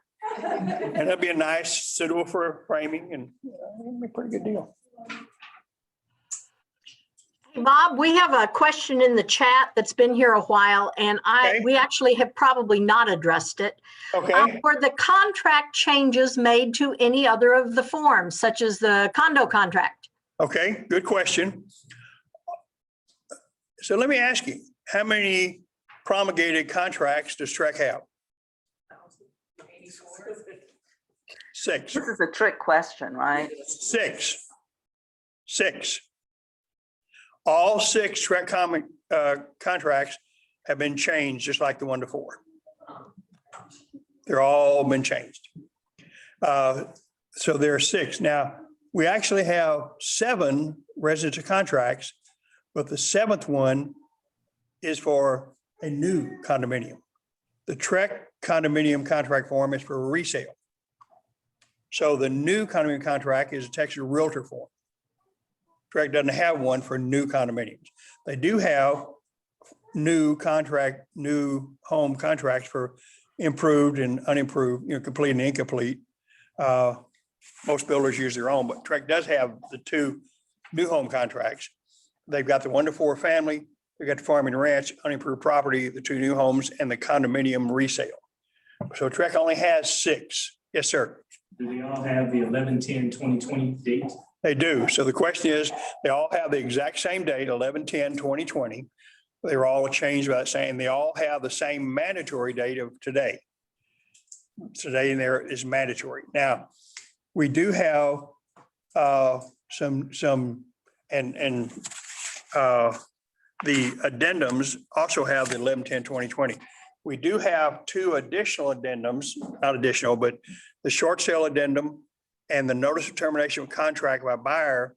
Both of those have a February date on them because they were approved in the February public meeting from Trek. Because they hadn't been approved before because that people were like, he just missed some language. Because in both those addendums, they had a specific reference to paragraph 23 and all the stuff in 23 had been moved to 5. So they had to literally change the language in those two forms, short sale addendum and notice of termination contract form. And those were approved in Trek's February meeting. So those are the only ones. All the rest of them, their date is 11/10/2020. So it's for all 6 of the Trek contracts. That answer that question, Laura? We good? Yes, sir. Thank you. Hey, you're welcome. So how many addenda does Trek have? 17. That's a nice guess. So your question back to me should be, well, Bob, promulgated or approved? Because not all the Trek addendums are promulgated. Some of them are approved. Here's the question. Who cares? Yeah, okay. He's working on that joke. So on that, Tommy's gonna leave because Tommy doesn't care. He's mad because he's number 2. He's number 3, he's number 3. That's right. Yeah, that's why he's leaving. I understand that. Bob, Yes. a question on 6C1 and 2. And what? 6C1 and 2. 61 and 2 surveys, Is okay? there ever a situation, I want to present one to you maybe, where you can check both 61 and 62? And the reason being, cash offer I have, the seller did not have a survey according originally. Yeah. We're under contract, so we're in 6C2 with the buyer willing to get a new survey. During the time period in 61, 62, the seller found a survey and did a T47 and sent it to the title company. Well, they should have amended the contract. I'm sorry? They should amend the contract. If the contract has Yeah, 6C2, well, we did. okay, so you go to the Trek promulgated amendment form and amend the contract to 6C1. We did do that, but my question is, could it ever be where number 2 could, same amount of days and so forth, it's a cash offer. So what if the buyer decided, hey, I'll take that one they're offering me, I'm gonna pay for another one too. What do you mean he's gonna pay for another one? Pardon? You mean the buyer? The buyer said, well, the seller's offered me the survey they have, but it's 9 years old. I think I'll go ahead and get a new one too. Sure. Oh, buyer has a right to obtain a survey. Yeah. So can we check C2? Well, you wouldn't check 1 and 2. I could You- check one. and- No, you cannot. You cannot. Because you're either using an existing survey or going to a new one. Getting a new one independently over here. Yeah. Okay. Thanks. Okay, good. Any other, Megan, did you have a question? Yeah, what's the difference between promulgated and approved? Okay, good question. What's the difference between promulgated and approved? Promulgated, the word promulgated, Trek says to the license holder, to you, you are required, you must present this to your client. Approved means there are competing forms like Texas Realtor, good example, non-realty item addendum. Trek has an approved one, Texas Realtors has one, and you can use either one. You're not required to use the Trek one. Seller's disclosure notice, Trek has a 4-page one that's approved. Texas Realtor has a 6-page one that's approved. We can use either one. Of course, our preference is the Texas Realtor one. So promulgate's a must. Approved, you can use this or you'll have a competing form. Good question. That's what that is. Okay. Anything on this before I go to, and this is Sally Meisner's favorite form, You bet. I the love it. appraisal addendum, the appraisal addendum. You're gonna get to it, Bob. I know. Although we might, because I think the next form I have here, I got on here It's the HOA. is the HOA form. So let's talk just briefly about the HOA form before we get to Megan and Sally's favorite form. Well, I have a question on it. Got it. You have one on the HOA? Okay, good. So This is especially important to understand in the multiple offer world we have. Seller wants an offer with the highest likelihood of closing. The HOA addendum creates a very, very, very powerful right of termination for the buyer. I mean, huge. And what's misunderstood a little bit, the number of days in A1 doesn't mean anything. Totally useless. It's only a suggestion. Doesn't affect the buyer's rights, doesn't affect the seller's rights. If the seller doesn't get this subdivision information within this number of days, they are not in default. The buyer's rights of termination are based on the receipt of the information. And the buyer under this addendum with A1 checked off can, on the very first day we have an executed contract, terminate under this provision and never pay the option and never pay the earnest money. That's different, right? Than What's it was different? Before. No, Okay. that's exactly the same. That hasn't changed. So it's very important to know this creates power because the buyer, until they receive the subdivision information, has a right to terminate for any reason. Doesn't have to have anything to do with what's in the docs for any reason. It's not an unrestricted right to terminate because it relies on the receipt or non-receipt of information. But they have a right to terminate until they receive it. And then 3 days after or closing, whichever comes first. If they never receive it, they can terminate anytime prior to closing. Receive not the addendum, but the information of. The information. Now you see in the very first part of the paragraph, subdivision information means, you see what it, and this is important. It's all of this. Current copy of the restrictions applying to the subdivision and bylaws and rules of the association, a resale certificate, all of which are described by section 207.003 of the Texas Property Code.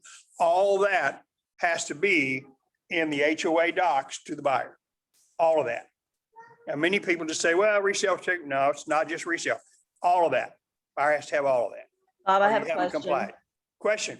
Yes, if they have received it, if the seller sends it immediately and they have received it, they can't terminate without paying the option fee there, then can they? Well, it has nothing to do with the option fee, Sally. No, but you said that they can terminate on day one and never pay the option or earnest fee, only Correct. if they haven't received it, is that correct? Yeah, if they have not received it. Now, if they have received it, they've got 3 days to terminate. So let's say Right. they have it on day one of the contract. And remember, the buyer has 3 days to pay the option fee. So the buyer has it on day one of the contract. And then he has the HOA docs. And on day 2 of the contract, the buyer decides to terminate under the HOA provision. Mhm. Never has to pay the option fee or the earnest money. Oh, okay. And so it's a powerful, misunderstood right of termination under A1. So, yes, ma'am. Megan? I represent seller and we have multiple offers. I really want to see one where they don't have this option because that's. Well, then change, counter. So here's the next point. A1 is the powerful right of termination. You need to be comfortable with, and again, comfort may be too strong a word, what happens to the seller and the buyer if it's A2 or A3 or A4. Yeah. Just have this in one of our agents. The buyer is moving from one area of the subdivision to another area in the same subdivision. And say, you know what? I don't need this stuff. I mean, I've already got it. I already have all, I'd like to have a resale certificate because it's time sensitive, whatever. And so they were totally happy checking off A4 and the seller said, that's great because you don't have any rights of termination based on the docs, based on the HOA, have none at all. So it's a higher likelihood of closing. In A2, the buyer is obtaining the information at buyer's expense and giving it to the seller. But there's some little bit of a glitch in this second choice. If the buyer and the buyer it's not due to anything they did, and the language is buyer, as they go through the process, they're not able to obtain it without any fault of the buyer, beyond their control.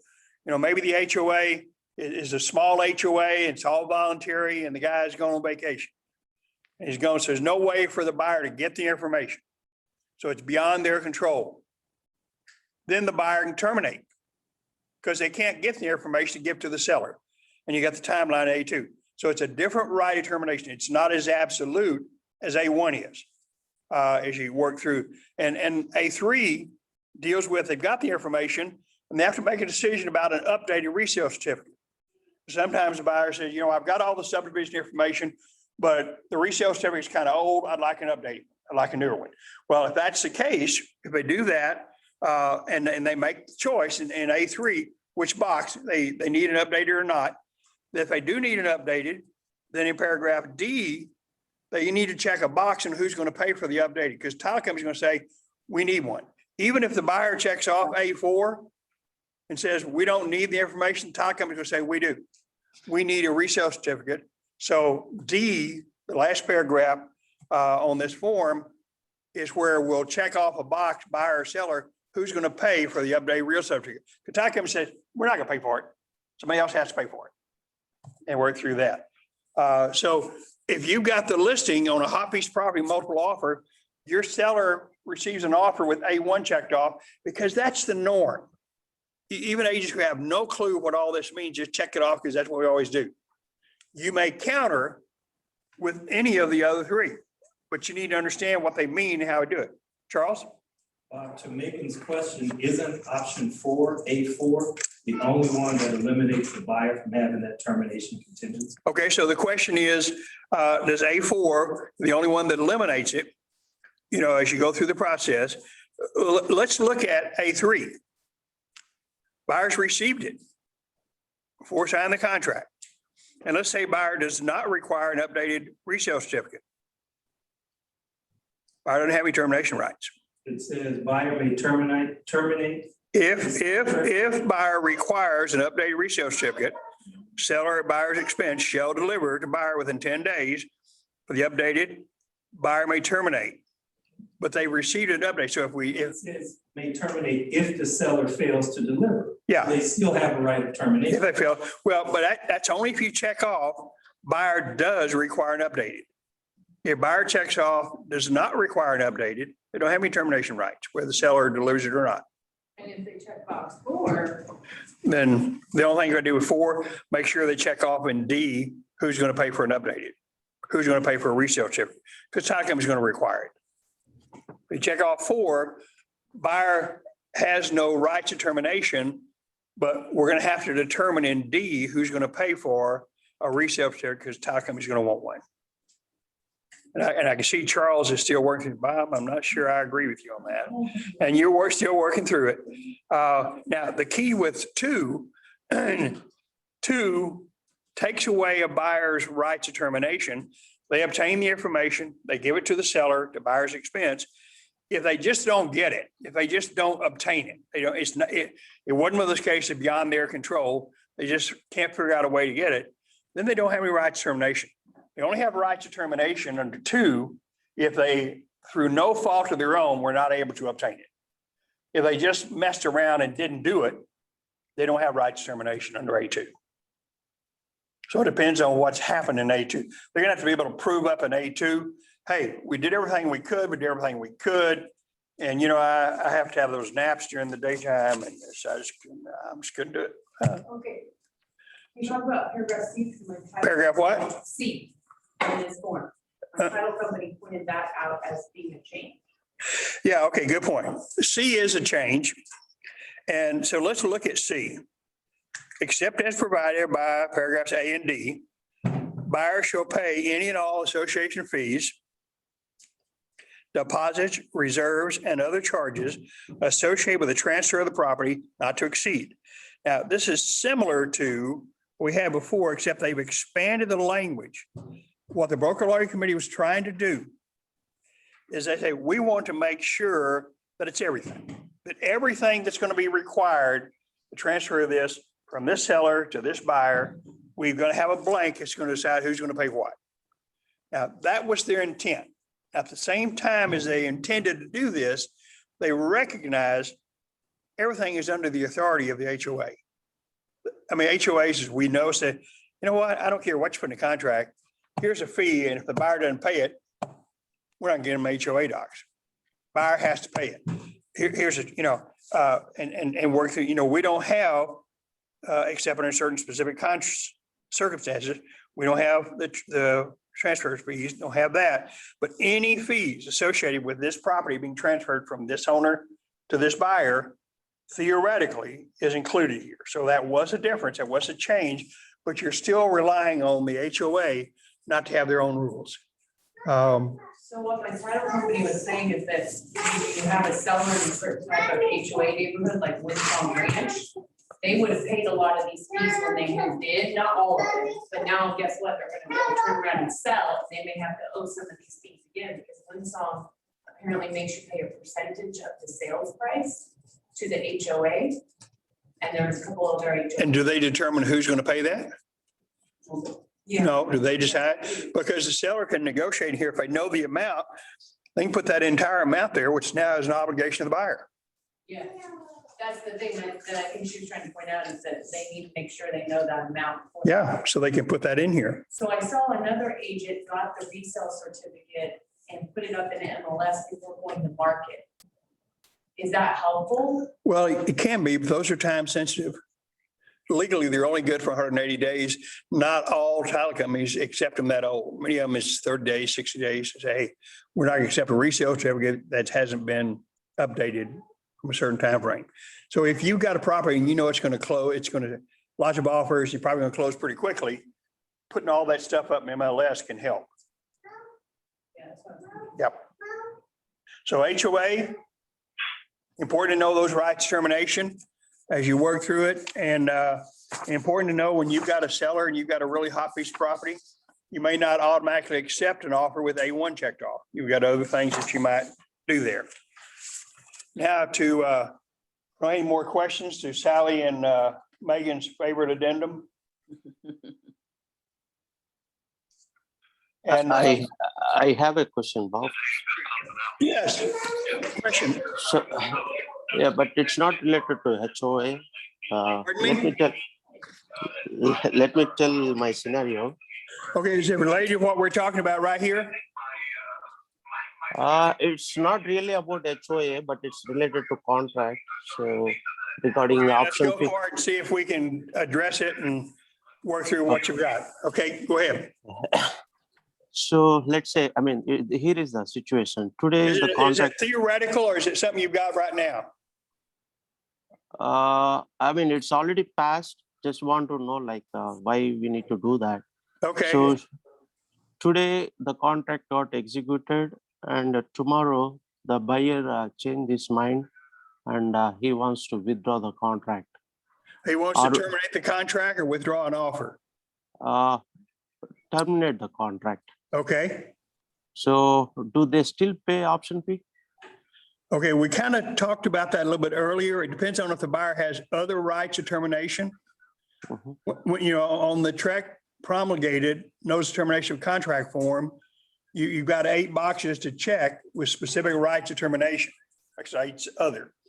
And so if the buyer is terminating under the first choice, which is the termination option, paragraph 23 before, paragraph 5 now, if he's going to terminate under that provision, he has to pay the option fee.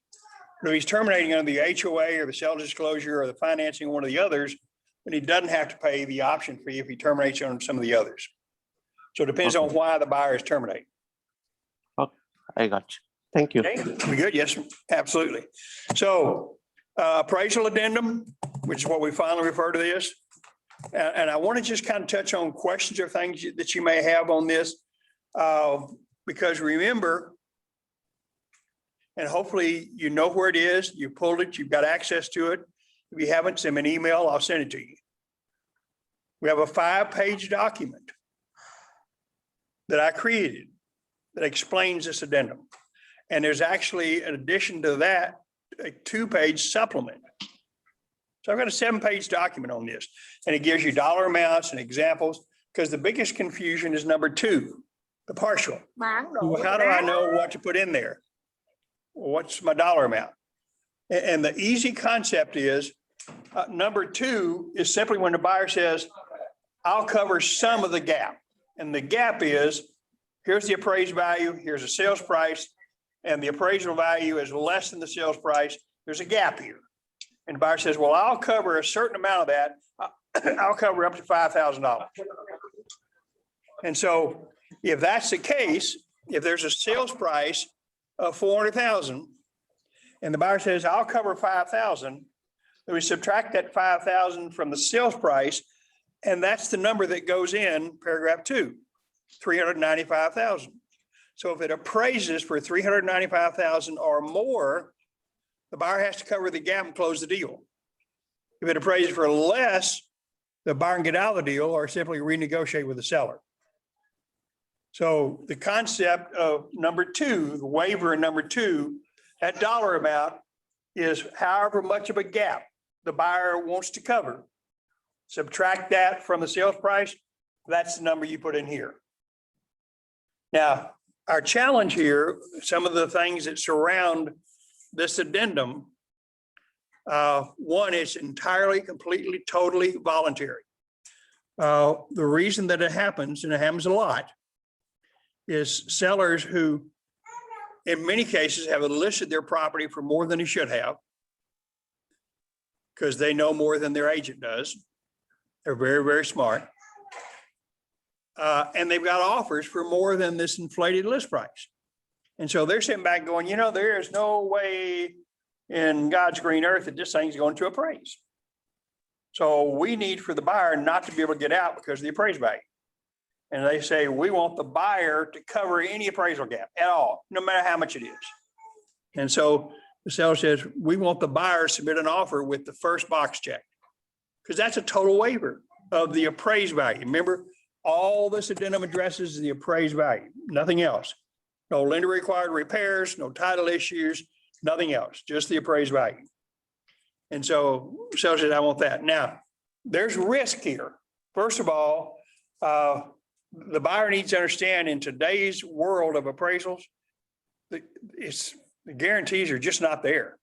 And $400,000 piece of property and a good, you know, buyer's agent may say, you know what, I've done my CMA on it. It's, you know, it's, and we got a list price of 380 and we got a sales price of 400,000. You know, it'll probably appraise for 380, close to it. And it appraised for 300,000. 100,000 less than the sales price. Well, the buyer checked off A1. Wow. Wait, better hope they have an HOA. Do what? That happened? Oh, yeah. Yeah. And the numbers were, it was actually an $80,000 difference in the actual thing that happened. That was just an easy example. I wanted the math to be easy. So it's a chance. So the buyer needs to understand that risk there. Now, because of that, if the buyer's going to check off A1 to make their offer more attractive, the buyer needs to be working with their lender immediately.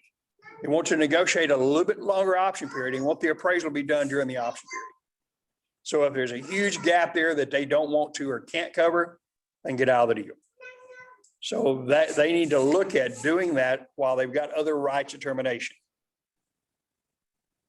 And that will help protect the buyer and also help the buyer go ahead and make an offer that's a more attractive offer from the seller's perception. Yeah. Oh, they don't understand it. And there's risk to the seller here. If the seller doesn't have a good listing agent who's talked to the buyer's lender. Okay, I know you're saying the buyer's qualified for $400,000 sales price, got good reserve, good credit score, all that. Do they also have an extra $80,000 to cover an appraisal gap? You need to ask that of the lender. You know, they're making an offer and they're going to cover any appraisal gap, no matter how much it is. Can they do that? Do they have the money to do that? Seller needs to know that before they enter a contract with that buyer who may not be able to close. And seller say, well, okay, but then I get the earnest money, don't you? Well, maybe, unless the buyer fights the deal. But here's the other thing. You got a great piece of property. We got a 45-day closing date. You got $2,000 in earnest money that you're going to get because the buyer says, you know what? I had no idea the appraisal gap would be that much. I can't close the deal. I know I'm in default, so here's your earnest money. Have a nice day. Really? You had the house off the market for 4 weeks for $2,000 and all those other buyers are going to buy something else. There's risk to both sides. Bigger risk clearly is to the buyer. But buyer needs to understand why they're using this And most of the time, it's going to be because the seller says, here's what I want. As a general rule, I would encourage you not to encourage your buyer to automatically do this unless they're really getting strong vibes from the seller side. Hey, we need this, we need this, we need this. And pardon me? Yeah, some are saying we're not gonna look at drop unless it has a. That's, yeah, some of them it's a strong requirement, absolutely. And then the buyer needs to understand the risk and what they're doing there. And the buyer needs to say, okay, we'll include this addendum, but we want a 14-day option period so we can do the appraisal within that time frame. Now, the risk to the buyer now, they're paying an option fee and they're gonna pay for an appraisal. And they may end up not doing the deal. And that's just a risk they're taking. But you know what? It's not a big deal because they already agreed to pay $30,000 more than the list price. So what's an extra, $450? Not a big deal. I mean, it really isn't. So Bob, we need to accept and be able to do that. Question? yes, as you know, I totally understand number one. My challenge is with number two. When listing agents list their properties for more than they think it's going to appraise, they Yeah. want you to state specifically how much you will offer over appraised value, not over the sales price. Okay, over so the sales Sally, price. we've had this conversation I know we have. 37 times, and my recommendation to you was have the appraisal done during the option period because there's nothing here that we can do. And even though we talked about it, say, hey, let's have Charles Kramer, Kelly Milligan, try to write some, we can't tie something to the appraised value. A seller would be an idiot to accept it. Wouldn't make any sense at all because it's such an unknown. Let's say the buyer says, okay, I'll pay $20,000 more than the appraised value. $400,000 sales price. It appraises for $300,000. Is the seller now going to accept a $320,000 deal? Because the buyer said, well, hey, I agreed to pay $20,000 more, so here's the deal. And that's what you agreed to. That's what we Won't did in the work. past. I mean, I'm just saying, in multiple offer situations and in the environment we're in now, it is almost impossible to get an appraisal done during an option period. Well, okay, Wow. it almost is an important word. As we're looking at this more and more, one of the things that we're doing when the buyer chooses a lender is they're talking to the lender about their appraisers and about their ability to be able to do this in a timely manner. And good lenders and good appraisers are picking up on this because they do understand we've got a real challenge on getting this thing done early on for buyers who want to tie it to an appraised value, which by the way, is a mistake. They really shouldn't do that as they work through that. So just really shouldn't make that work because it's an unknown and the risks for both sides are significant. So does that semi-answer your such? I know when we talked about this before, you were never happy with my solutions. I understand that, Sally.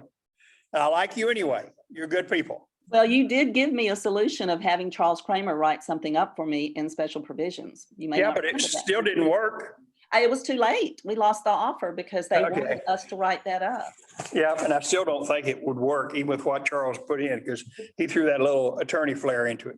I have a question in my, here? Yes, ma'am. I'm trying to think about it, if that will confuse here, but like in today's environment, let's say somebody is $100,000 down payment, right? So number one, the lender is still it's probably gonna waive the appraisal anyways, right? If you're coming in with a huge. Okay, so the question is, if buyer's putting a very large down payment, might the lender waive the appraisal issue? And they might. In fact, we're seeing lenders with large down payments not even doing an appraisal, just don't do anything at all. And Fannie Mae and Freddie Mac have both approved, what do we call them? Drone appraisals, Google appraisals, just, yep, house is still there. So in that particular case, and remember, all we're talking about here is the appraisal. So if the buyer's lender isn't going to even require an appraiser, what does that do to the first choice? Well, I'm asking you, what does it do to it? It makes it not valid. Yeah, because we're not going to have an appraisal. So the buyer doesn't have to worry about an appraisal gap. Okay. There won't be an appraisal gap the buyer has to cover because there won't be an appraisal. Yeah. Yeah. If you're the listing agent, then you've already got a good contract here, large down payment. One of the questions that you, the listing agent, might ask the buyer's agent, the buyer's lender, tell me about your lender's process here. Given the large down payment, are they still going to do an appraisal? And if your answer is no, that's a better offer. That's a good offer because the lender doesn't care about the appraisal at all. probably not, maybe not the survey or anything like that. So getting that information helps you, help your seller make a decision about an offer. Because there's no problem here with an appraisal gap, because there's no appraisal. Because I kind of had that situation recently, and I reached out to the lender, and pretty much we're keeping our fingers crossed that I think we're going to be able to waive the appraisal. Good, So good. And see, that's a plus. it's But all- now, to be able to sell the seller on this, we don't want, may be able to, we want to know that we've done it, that we can do it, it's done it. Okay. You have a question? You look like you had a question. Okay.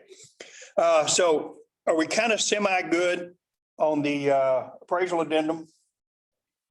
Questions on this, other than Sally? Just kidding, Sally. You know how much I love you. Are you still there? I'm still here. I'm Okay. laughing. I'm mutedly laughing. Okay, so we need to make sure on the appraisal addendum that the buyer understands when to use it, why to use it, and we are seeing, multiple offers by sellers requiring more. And please remember, because we're seeing this, and I don't know why, because it's not like it's complicated. Speaking on the AT&T commercial, no FHA, no VA, no cash. Can't use this for any of those. Only for a conventional loan, period. In the conversation. That's it. That's all you can do there.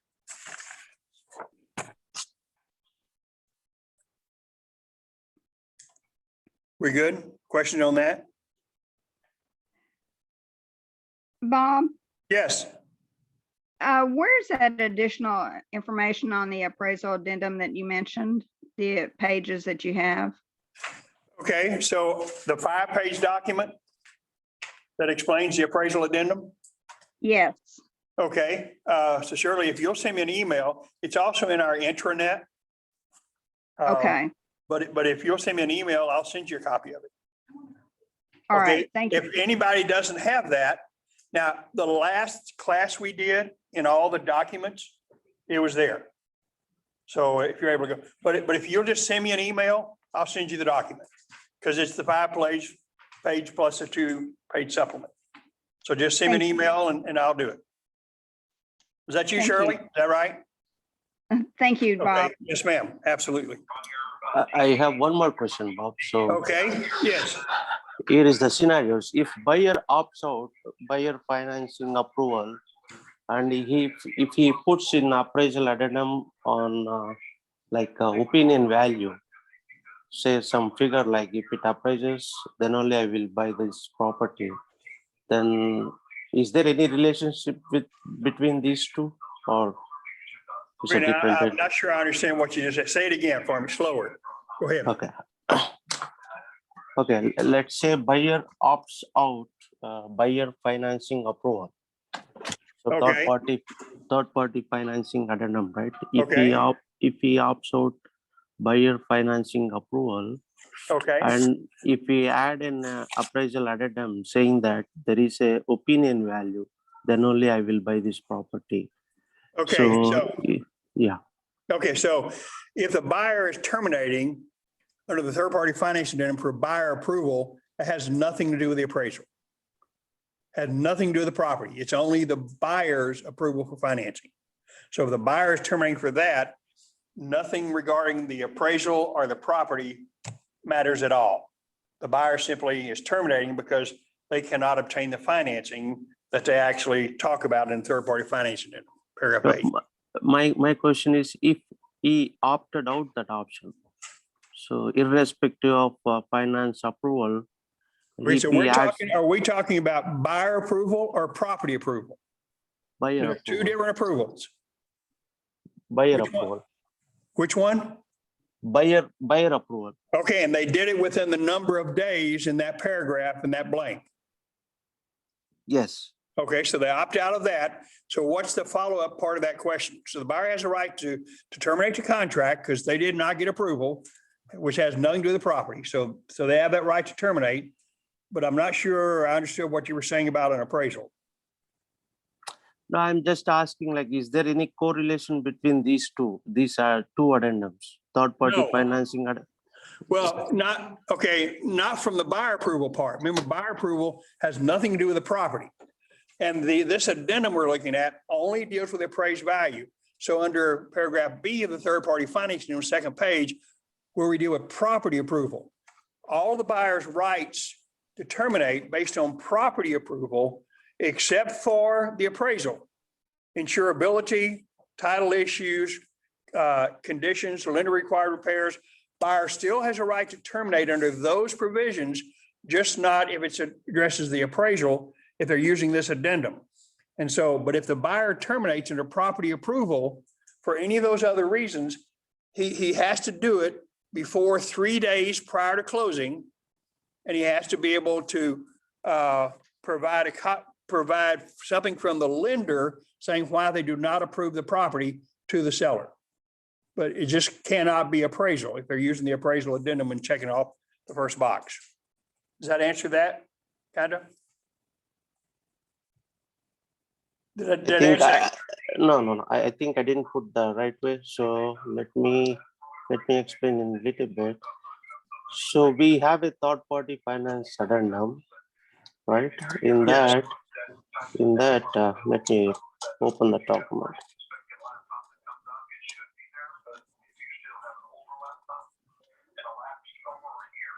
In that, there is a second column which says that approval of financing, right? In that, there is a second option. This contract is not subject to buyer obtaining buyer approval.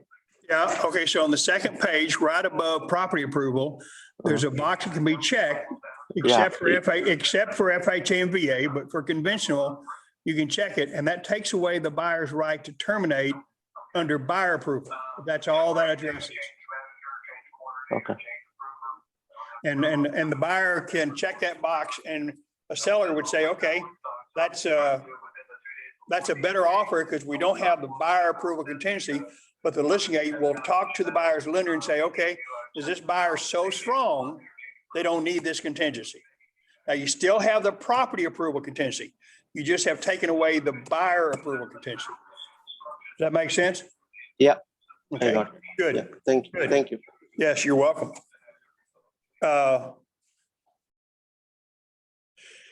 So any other quick questions there before I finish kind of finishing up? Because hopefully we've got a good sense of what we're doing now with the new contracts.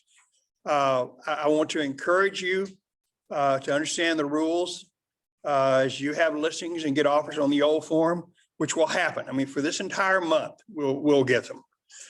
Just know that you've got to submit the offer to the seller. You need to be comfortable with, here are the differences, here's what's going on. You would have already talked to your seller as the new listing agent or as the listing agent to make sure there are no fixture leases or residential lease or anything like that going on. Same thing with smart devices in paragraph 10, make sure you've addressed those and dealt with it. But in every case, you've got to submit the offer to your seller. This gets to be a little bit of a challenge with big time multiple offers like, 20, 30, all those kinds of numbers as you're working through that. You might consider having a conversation with your seller. And as you put in something in MLS about offer, not requirements, but your offer guidelines, you might put in there new form to be used. The form as Charles pointed out, dated 11/10/2020, and that this is the form to be used. Sellers already said they're not going to entertain any offers. It's not on the correct form. So that might be a little bit of a provision that you want to have there as you work through it. Any more questions from the Zoom folks? We're about wrapping it up here. I greatly appreciate all our live folks here. I love to see more and more live folks. I think we're slowly but surely getting back to this and working through all this. You remember to turn that because you made all those good colorful changes there. Zoom folks, have you got anything last minute as you've gone through all this? Because we're going to do another class on the 19th to see how well you've learned this and they're making use of all those and kind of work through that. I hope everybody has a good rest of the day. And Happy Easter, Bob. Happy Easter to you too. Be safe out there and work through it. And if I have no more questions, this meeting is adjourned. Take care. Thank you, Bob. Thank you. Thank you, Bob. Thank you.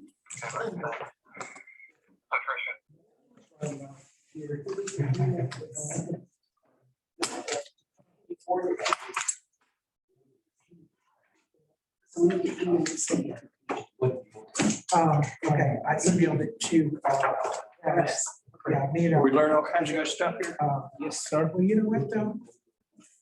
The purpose of doing that appraisal. Do what? What's the purpose of bringing in the appraisal addendum? Just to- Well, before we had the appraisal addendum, in the good old days, we had the appraisal issue. And agents were putting clauses in paragraph 11, special visions, So we don't get to use. where buyer agrees to pay $10,000 more than the appraised value. Yeah. Or a buyer agrees to, I mean, so we were having that. And Trek was getting tired of it because we were practicing law doing it. Broker Lawyer Committee said, you know what, let's create an addendum. So we're not doing this. I personally. And that's kind of what happened because it's no longer. So we have. So it's kind of a lot of the things that we do is because there are things going out in the marketplace, say, man, everybody's doing it. It's just like Even though it says. changing the option fee going to the title company. Yeah. I think this is. The real reason this happened is title companies in most of the rest of the state, not DFW, but most everywhere else, were already doing it. And they wanted it to be in the contract, so they weren't violating the rule. Yeah. That's really kind of how that happened. Has. Pierce, what's up? Got a question for you. I Had done VA in the past, but I know in this climate, it's so crazy. And having to Builders go, understand VA. but in a way, it seems like if, say, we found one that's coming on in our office today for $350. So if we went 25 over, We can sit down with Rascal. So they can't see what you're talking about. So VA offer. okay, so if you did say 25 over, it's actually beneficial to the buyer going VA because he's having to put zero down to begin with anyway. Does VA look, when something comes through, of course, another appraiser is going to get the listing saying, Well, your challenge is going to be the VA is going to protect the borrower. So if it doesn't appraise, and you can't use this addendum for VA. right. So. But if he has says, money- Where's our protection? If he has extra money though, And see, that's what's going to happen. The buyer's agent is going to have to sell the litigating seller on the fact, hey, buyer can afford this. Buyer's got the money. right, Well, why is he doing VA with zero down if he's got money? Because the money he'd have to put down, he's going to use to cover whatever. Plus, he's a veteran and he's using the VA benefit. right. Now, what's interesting, many sellers who are also veterans say, you know what? Yeah, I want to pay back our veterans and want to accept an offer of somebody to use VA. Sometimes the seller will take an offer with VA that may not even be the highest offer because. I didn't see it, I'm not going to name names, but I said, well, I think that he might do VA. Yeah, but I'll make both of Probably them not gonna draw look at out. Well, and frankly, most sellers listening to these don't like. They're a little bit right here. What can happen with the VA appraisal, and there are two issues. Because VA brings appraisers out from wherever. Right. If there's gonna be a low appraisal, very often it's a VA. VA can have a lower appraisal. Well, it's. Second, is VA will have a little bit more It's a lot of retention different lines conditions. in the house. Some is fixing the problem now. And so there are some potential I think they all challenges. tie in together. Maybe. Another big one is Don't go, the pest inspection. We go with, have to go with this one, then. So- Rascal Bob's gonna be faced But with. if And they they, also have protection. It's not a big deal anymore. So here's some fees that won't let the veteran pay. It's not a big deal anymore. It used to be more than it is. so really, if the listing agent already says, we're not See, looking, this is the probably only one that says. not worth it. Not worth the fight. Test will be Agree. guaranteed. The passive test will not be guaranteed. You doing good? More leads may be present. Fine a bit. So either one of these, I'm either one of actually, these two options has So I'm that working statement the in it. probate really hard right now. But I don't know if you remember Nancy Linda. This is what I Oh, like sure. about Out of her office. She Yeah. has to revise This all. statement right here. I think she'd been sick for a while, so I was trying to go after her. She's been sick for a while. She had moved on, I think, maybe, one This is the only year or one. two. Three has Are this you doing her in deal? between. No, I'm trying to get it, but it's, I mean, at this point. you know, trying to, Yeah. I'm trying to So visit if he- the attorneys. to something like this, then it might be in their best interest to take that off the price and go ahead and do this. You know, the extra. Sending out every week, sending a letter. Yeah, that's what I'm saying. Yeah, that they would go ahead and bump it up to that amount. I'm just, I'm kind of. Be out. A lot of these people are as well, we just kind of hold on to it. You know, we were $50,000. Raj doesn't know what's going on. At some point in time, March would change. Yeah. And they'll find stuff, "Well, I wish I had." I think I had put my fifth letter in there saying, we're starting to see market corrections. She got a bargain. Time to sell. So. She did. She did. And we will, although when you look at what the media is talking about and so, about all the crazy stuff going on out there. I just kind of wonder, I know the forbearance that's going on, if banks are holding stuff that the government's not letting them release right now. Yeah, Thanks, Bob. thank you. Get that spot off. Yes, ma'am. Yes, ma'am. April to you too. You too. Yeah, it may well be, as it becomes a political thing at some point. Oh, well, you feeling good these days? I am, I'm doing good. Yeah. Yeah. I've not had to deal with that personally. Well, thanks for the class. This, Yes, sir. I almost wish I was doing more business so you had a reason to pick on me, but you kind of feel left out. When it's searched in the area, that'll pop up. How long it stays when I move out, I don't know. That's the part that I want.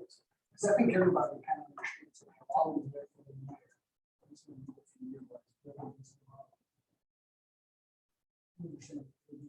Is it in an HOA? You might want to confirm that, because you would want to find out if they're in HOA restrictions that might impact that from a tenant standpoint. Homeowner might be different, but tenant, there could be some restrictions. And typically are. Something to check. They'll either have a percentage like no more than 30%. Well, this one is more of a registered sex offender. issue. Ooh, okay. Yeah, as a potential tenant. Mm-hmm. So Yeah, could be a challenge. So you're right. And the challenge with looking at all the restrictions is you can't interpret them because it's not a promulgated form. So be careful. Yes, ma'am. Trouble. So why would you? See, Charles, she's done the same thing you've done. She's cheated. She's read the contract and now she's got all these questions. Yes, ma'am. Yeah, like James said, though, I'm gonna protect you all the way through closing. I'm your legal gal. Remember, that's not that time. I'm legal, and I'll get all the weird ones, Bob. And I don't want it anywhere that you're not, because if I called some pimple-faced broker, he probably wouldn't know how to answer my question. It can only be Bob Baker. Okay, so the additional right to terminate, why would I use this? Well, here's what a buyer would do here. They're putting a very large down payment. $40,000 sale price, being $200,000 down. COVID, baby, COVID. They only borrowed $200,000. Yeah. It appraised for $390,000. Remember when the lender does an appraisal, his question is the value of the property No. sufficient to act as collateral for the loan? Well, if the value of the property, if it's sufficient to act as collateral for the loan. So $200,000 loan raised for $390,000. Lender said, I'll do that all day long. Absolutely. $390,000 raised value, $200,000 loan, absolutely. Right. But the buyer says, no, I don't want to pay $400,000 for a property that appraised for $390,000. Okay. So checking out box 3, putting the sales price in box 3, which is what the buyer would put. If it appraises for less than that, buyer can get out of the deal regardless of what the lender wants to do. This puts the buyer in control over what the lender wants to do. So then my conventional buyer who's not putting $200,000 down, they're putting 15%. Still not. Well, depends on the lender. You know, the buyer may talk to the lender, their lender. Hey. Yeah, okay, that sounds good to me. The buyer may talk to their lender and say, tell me your situation.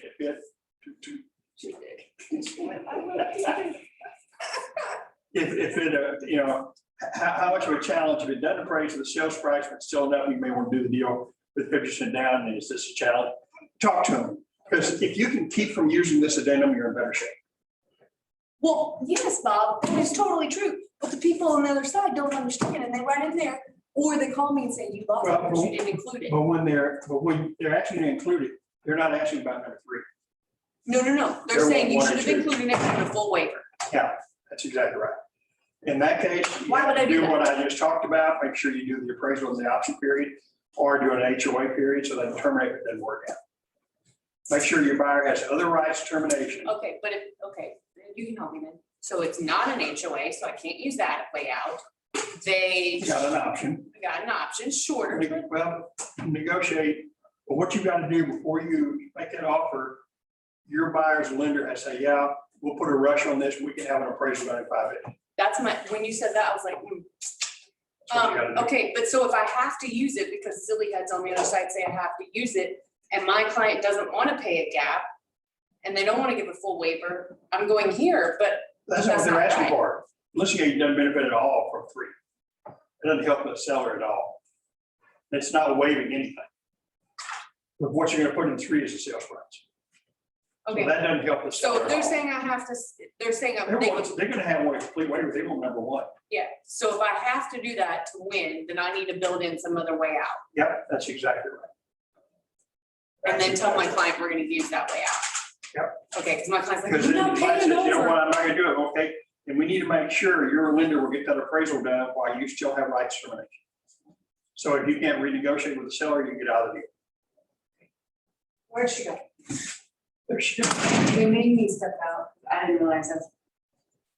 It says don't stand there, Bob, but you actually get the entire classroom's view. So when I was just pacing right there, they could see it and it was distracted, so they asked me to step out. I'm like, seriously, all you have to do is listen to what the man is saying. Right, Skippy? Right, Skippy? Right. How old are you now? 18 months, 19 months, sorry, 19 months.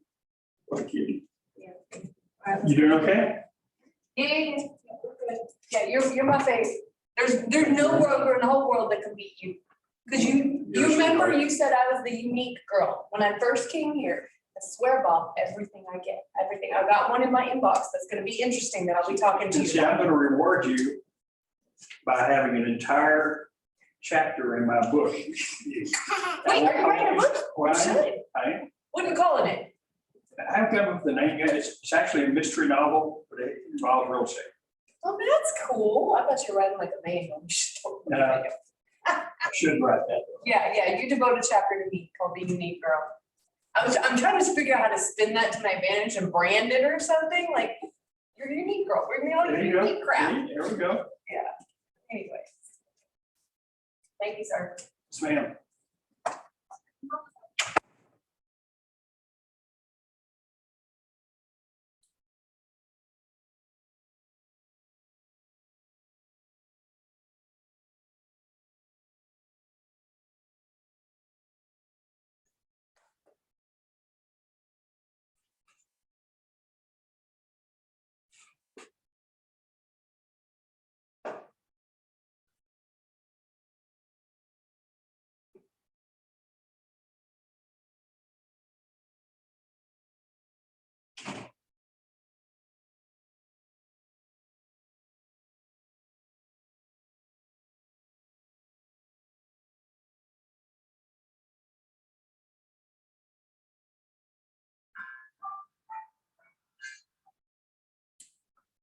Well, Miss Leah, what's up?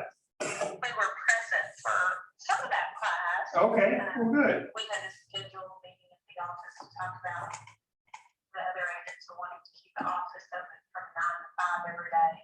Maybe a rotating schedule Okay. for them to be there, which I think is going to be super difficult. Okey-dokey. I haven't committed to it. Okay. But I wanted to just circle back to you. I did copy you and Mike on the email that I sent Brandon. And that was a week or so ago with the concerns that I had about him. And the conversations that he had had, saying, don't contact me again. And I felt like he was taking out my clients. I didn't get any type of response from him, Okay, nor has he mentioned it. At the meeting at the office, he showed up and his wife was with him with the baby. And thought it's just a real strange dynamics. And as a broker, I wanted to just talk to you and get your thoughts about how to handle that situation. do you feel like you need to do something? Or can you just let it lag? I mean, is there something you need from him that you're not gonna be able to get from him because of this? Not at this point, but I'll tell you that when we were trying to, as a group, Chad, Teresa, Brandon, and I were trying to, the point of the meeting, and it was hard to get everybody there at the same time. We were trying to figure out the, the office schedule and the furnishings and this and that. Anytime that I would speak, he would look at his wife and his wife would start laughing, and it's just a real uncomfortable dynamics, and I don't know how to overcome that other than just resulting to what I ended up doing, and it's just sitting there being quiet. Okay, And I feel like I'm getting kind of steamrolled by them.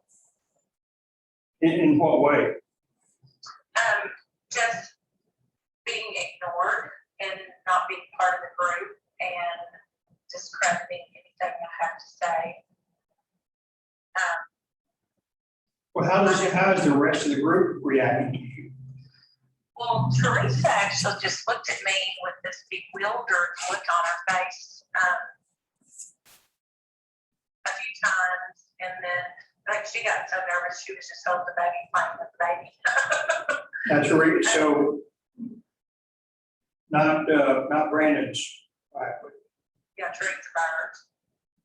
no, it's Teresa. Okay. What is Brandon's wife's name? Kara. Kara. Okay. So Teresa Bird and Chad both are kind of on board with you. Well, I haven't had a conversation because I didn't want to seem like one of the group that was going and talking about anybody else. Teresa is aware of the email that I sent him because Teresa and I talked a whole lot, and she just was very surprised that he even said that, don't contact me other than in real estate, when I asked him if he was going to go to the office awards. I haven't had a conversation with Chad about any of it. I've just been busy working, and but I want to help people. I want to make a difference, and there's, I even told them that I went ahead because no one would commit to furnishing the office, and I went ahead and ordered a couch, and then they announced today that they were bringing another couch in, and Who is they? It's Brandon's wife's couch from her salon. Okay. So those are the Sure, those are okay. the little things do kind of add up with me because they can't commit to anything or make a decision, and so I kind of take the ball and run with it, and then I feel completely ignored whenever I try to tell, this is what's been done. Okay, so to one level, Leah, I think you are fairly sensitive to what they're doing and saying what it means and doesn't mean. And I think that probably heightens your concern about the relationship and working together and those things. And some of it, may be really serious, and some of it may not be. But I think that until you get to a situation where you need something from him, and he just refuses or whatever. But as far as reactions and working through it, unless it gets to a point where there's hostile reactions or statements or things like that, that other people in the group are saying, wow, man, where's that coming from? I think you're better off to just leave them alone and let them do whatever it is they're going to do. And you continue to do all the things that you're doing. I think that it's probably not a battle that's worth your time and energy. I think you just keep moving on and keep doing what you're doing and continue to establish and spend your time with Chad and Teresa and your group, and kind of work through that. Hopefully it all works out. Because eventually it'll either be a situation where Brandon really finally comes around and makes it work, or frankly, it will be such an adverse relationship or adverse situation that they'll have to make other decisions. Nobody wants that, but that's where it'll ultimately end up being. If anything happens, I think that's why you just leave it alone, move forward and do what you're doing, and just frankly, not spend time and energy or money on it. I think you're probably your best strategy. So by not wanting to, let me rephrase it, by not committing to be at the office at a certain time, like a schedule, I'm feeling a little guilt that I'm not being a team player, but I can see that as busy as my day-to-day operations are in my business, by committing to that could be disruptive to my business. Okay, so the group has to decide what's going to be done and the degree to which each of the members of the group are going to do it. That's going to be a group dynamic with all four of them to decide on what's going to be. And you know, if you're going to be in a group and y'all are going to commit to that space and work through it, each one of you can come up with some reason why you can't do it that may or may not be accepted by the rest of the group. It may be that you bring enough additional business and notoriety and help and so forth. The group says, yeah, you know, you out there beating the bushes and making things work for us. So, you know, we're okay. We don't need to have you sit here. Or the whole group may say, you know what, each of us need to contribute. That's going to be a group dynamic situation. Well, as it is right now, Brandon said that he's just going to have an assistant to be up there. Okay, if that assistant can do what needs to be done, as long as they understand their restriction as an unlicensed person, what they can and cannot do, then that's fine. Yeah, I voiced that, and I've got real wide, and I said, you know, if I have a client walk in and your assistant's here, be it known that your assistant cannot give them any information regarding the property. You might want to talk to Bob about that. Okay, now I think you're on the right track. And remember, in the situation, you can't help people who don't want help. And to some degree, you may be faced with he just doesn't want your help. So don't fight the battle. Let him do what he's going to do. Just make sure it doesn't impact on the group dynamics and how everybody participates and helps the whole group to be successful in that market. That makes semi-sense, kind of? It does, it's just. I know it's hard, but dynamic yeah. that I've ever met studies, and I almost, I mean, it's like, I know he's a producer and he's got a lot of potential, but it's, to me, it's really trouble. Yeah, I know. Try to ignore it as much as you can and don't let what he's doing or not doing impact on what you're doing. Just continue to do your business and work through the process. Okay. Good luck with it and keep us in the loop and let us know what else we need to do. And of course, Mike is the big peacemaker, as you know, working through that lease and everything. So he'll be our big gun if we need to reach out to him to make something happen. Right, I bought a desk for the reception area and trying to furnish the office, and there's been almost no help from anyone else in the group other than Chad and Teresa brought a desk up to the office. And I even went and paid for the temporary permits, or permits for the temporary sign, and got all that handled. And But see, that's something that the whole group needs to be together on who's going to do what and who's going to pay for what. It needs to be a group dynamic. Together, I tried endlessly, and finally at some point I'm like, okay, this is what I need in my business. Yeah. And then I just make a decision and move forward with it. Okay. And because Mike is one, I think, who negotiated, sent out the lease and has certain commitments that he issued you, you might want to ask him some point in time, say, I understand that the whole group is committed to this, working through, And sometimes, Mike, I'm not able to get the group to do things I think we need to do. And maybe the rest of the group doesn't have your same thought about here's what is necessary. Well, that's a group dynamic conversation you need to have. So that everybody's on the same page with here's what we need or don't need. And each of you will have a different need in that office for what they need to do business. So they'll be a part of that individually. And you'll say, well, I understand that, Teresa, this is what you need, but here's what I need. Well, you can make that decision if it's something that impacts on how you do your business, making use of that space. Okay, Does that make sense? thank you. Yes, I'm ma'am. just struggling, Bob. I know you are, and I'm trying to help as much as I can. I hope you appreciate that I am. Because you're good people. You know, I think you're good. And see, people who live out in the country know what that means. You're good people. Yes, but I Okay. get the feel from Brandon and his wife, who's always present when he comes to the office. And that's fine, but there's just a lot of very, very bad vibes that come from the island. Well, I can't fix the vibes, so you're gonna work on that. Okay? I'm just gonna separate myself, that's the only thing I know to Well- do, otherwise it's gonna bother me. I know. Try to hang in there, kid. Okay. Thank you. Bye-bye.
We're gonna short play. Go to the restroom.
Bob Mike said you were wrong. She's still here. He was a little odd. But I need to talk to him. Does she think he's number three? She think he's number three? He thinks he's number one. I was like, You know what? At least he said something really funny. yeah, there we go. So he's working on it. His act. I need to go talk to him.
Aye.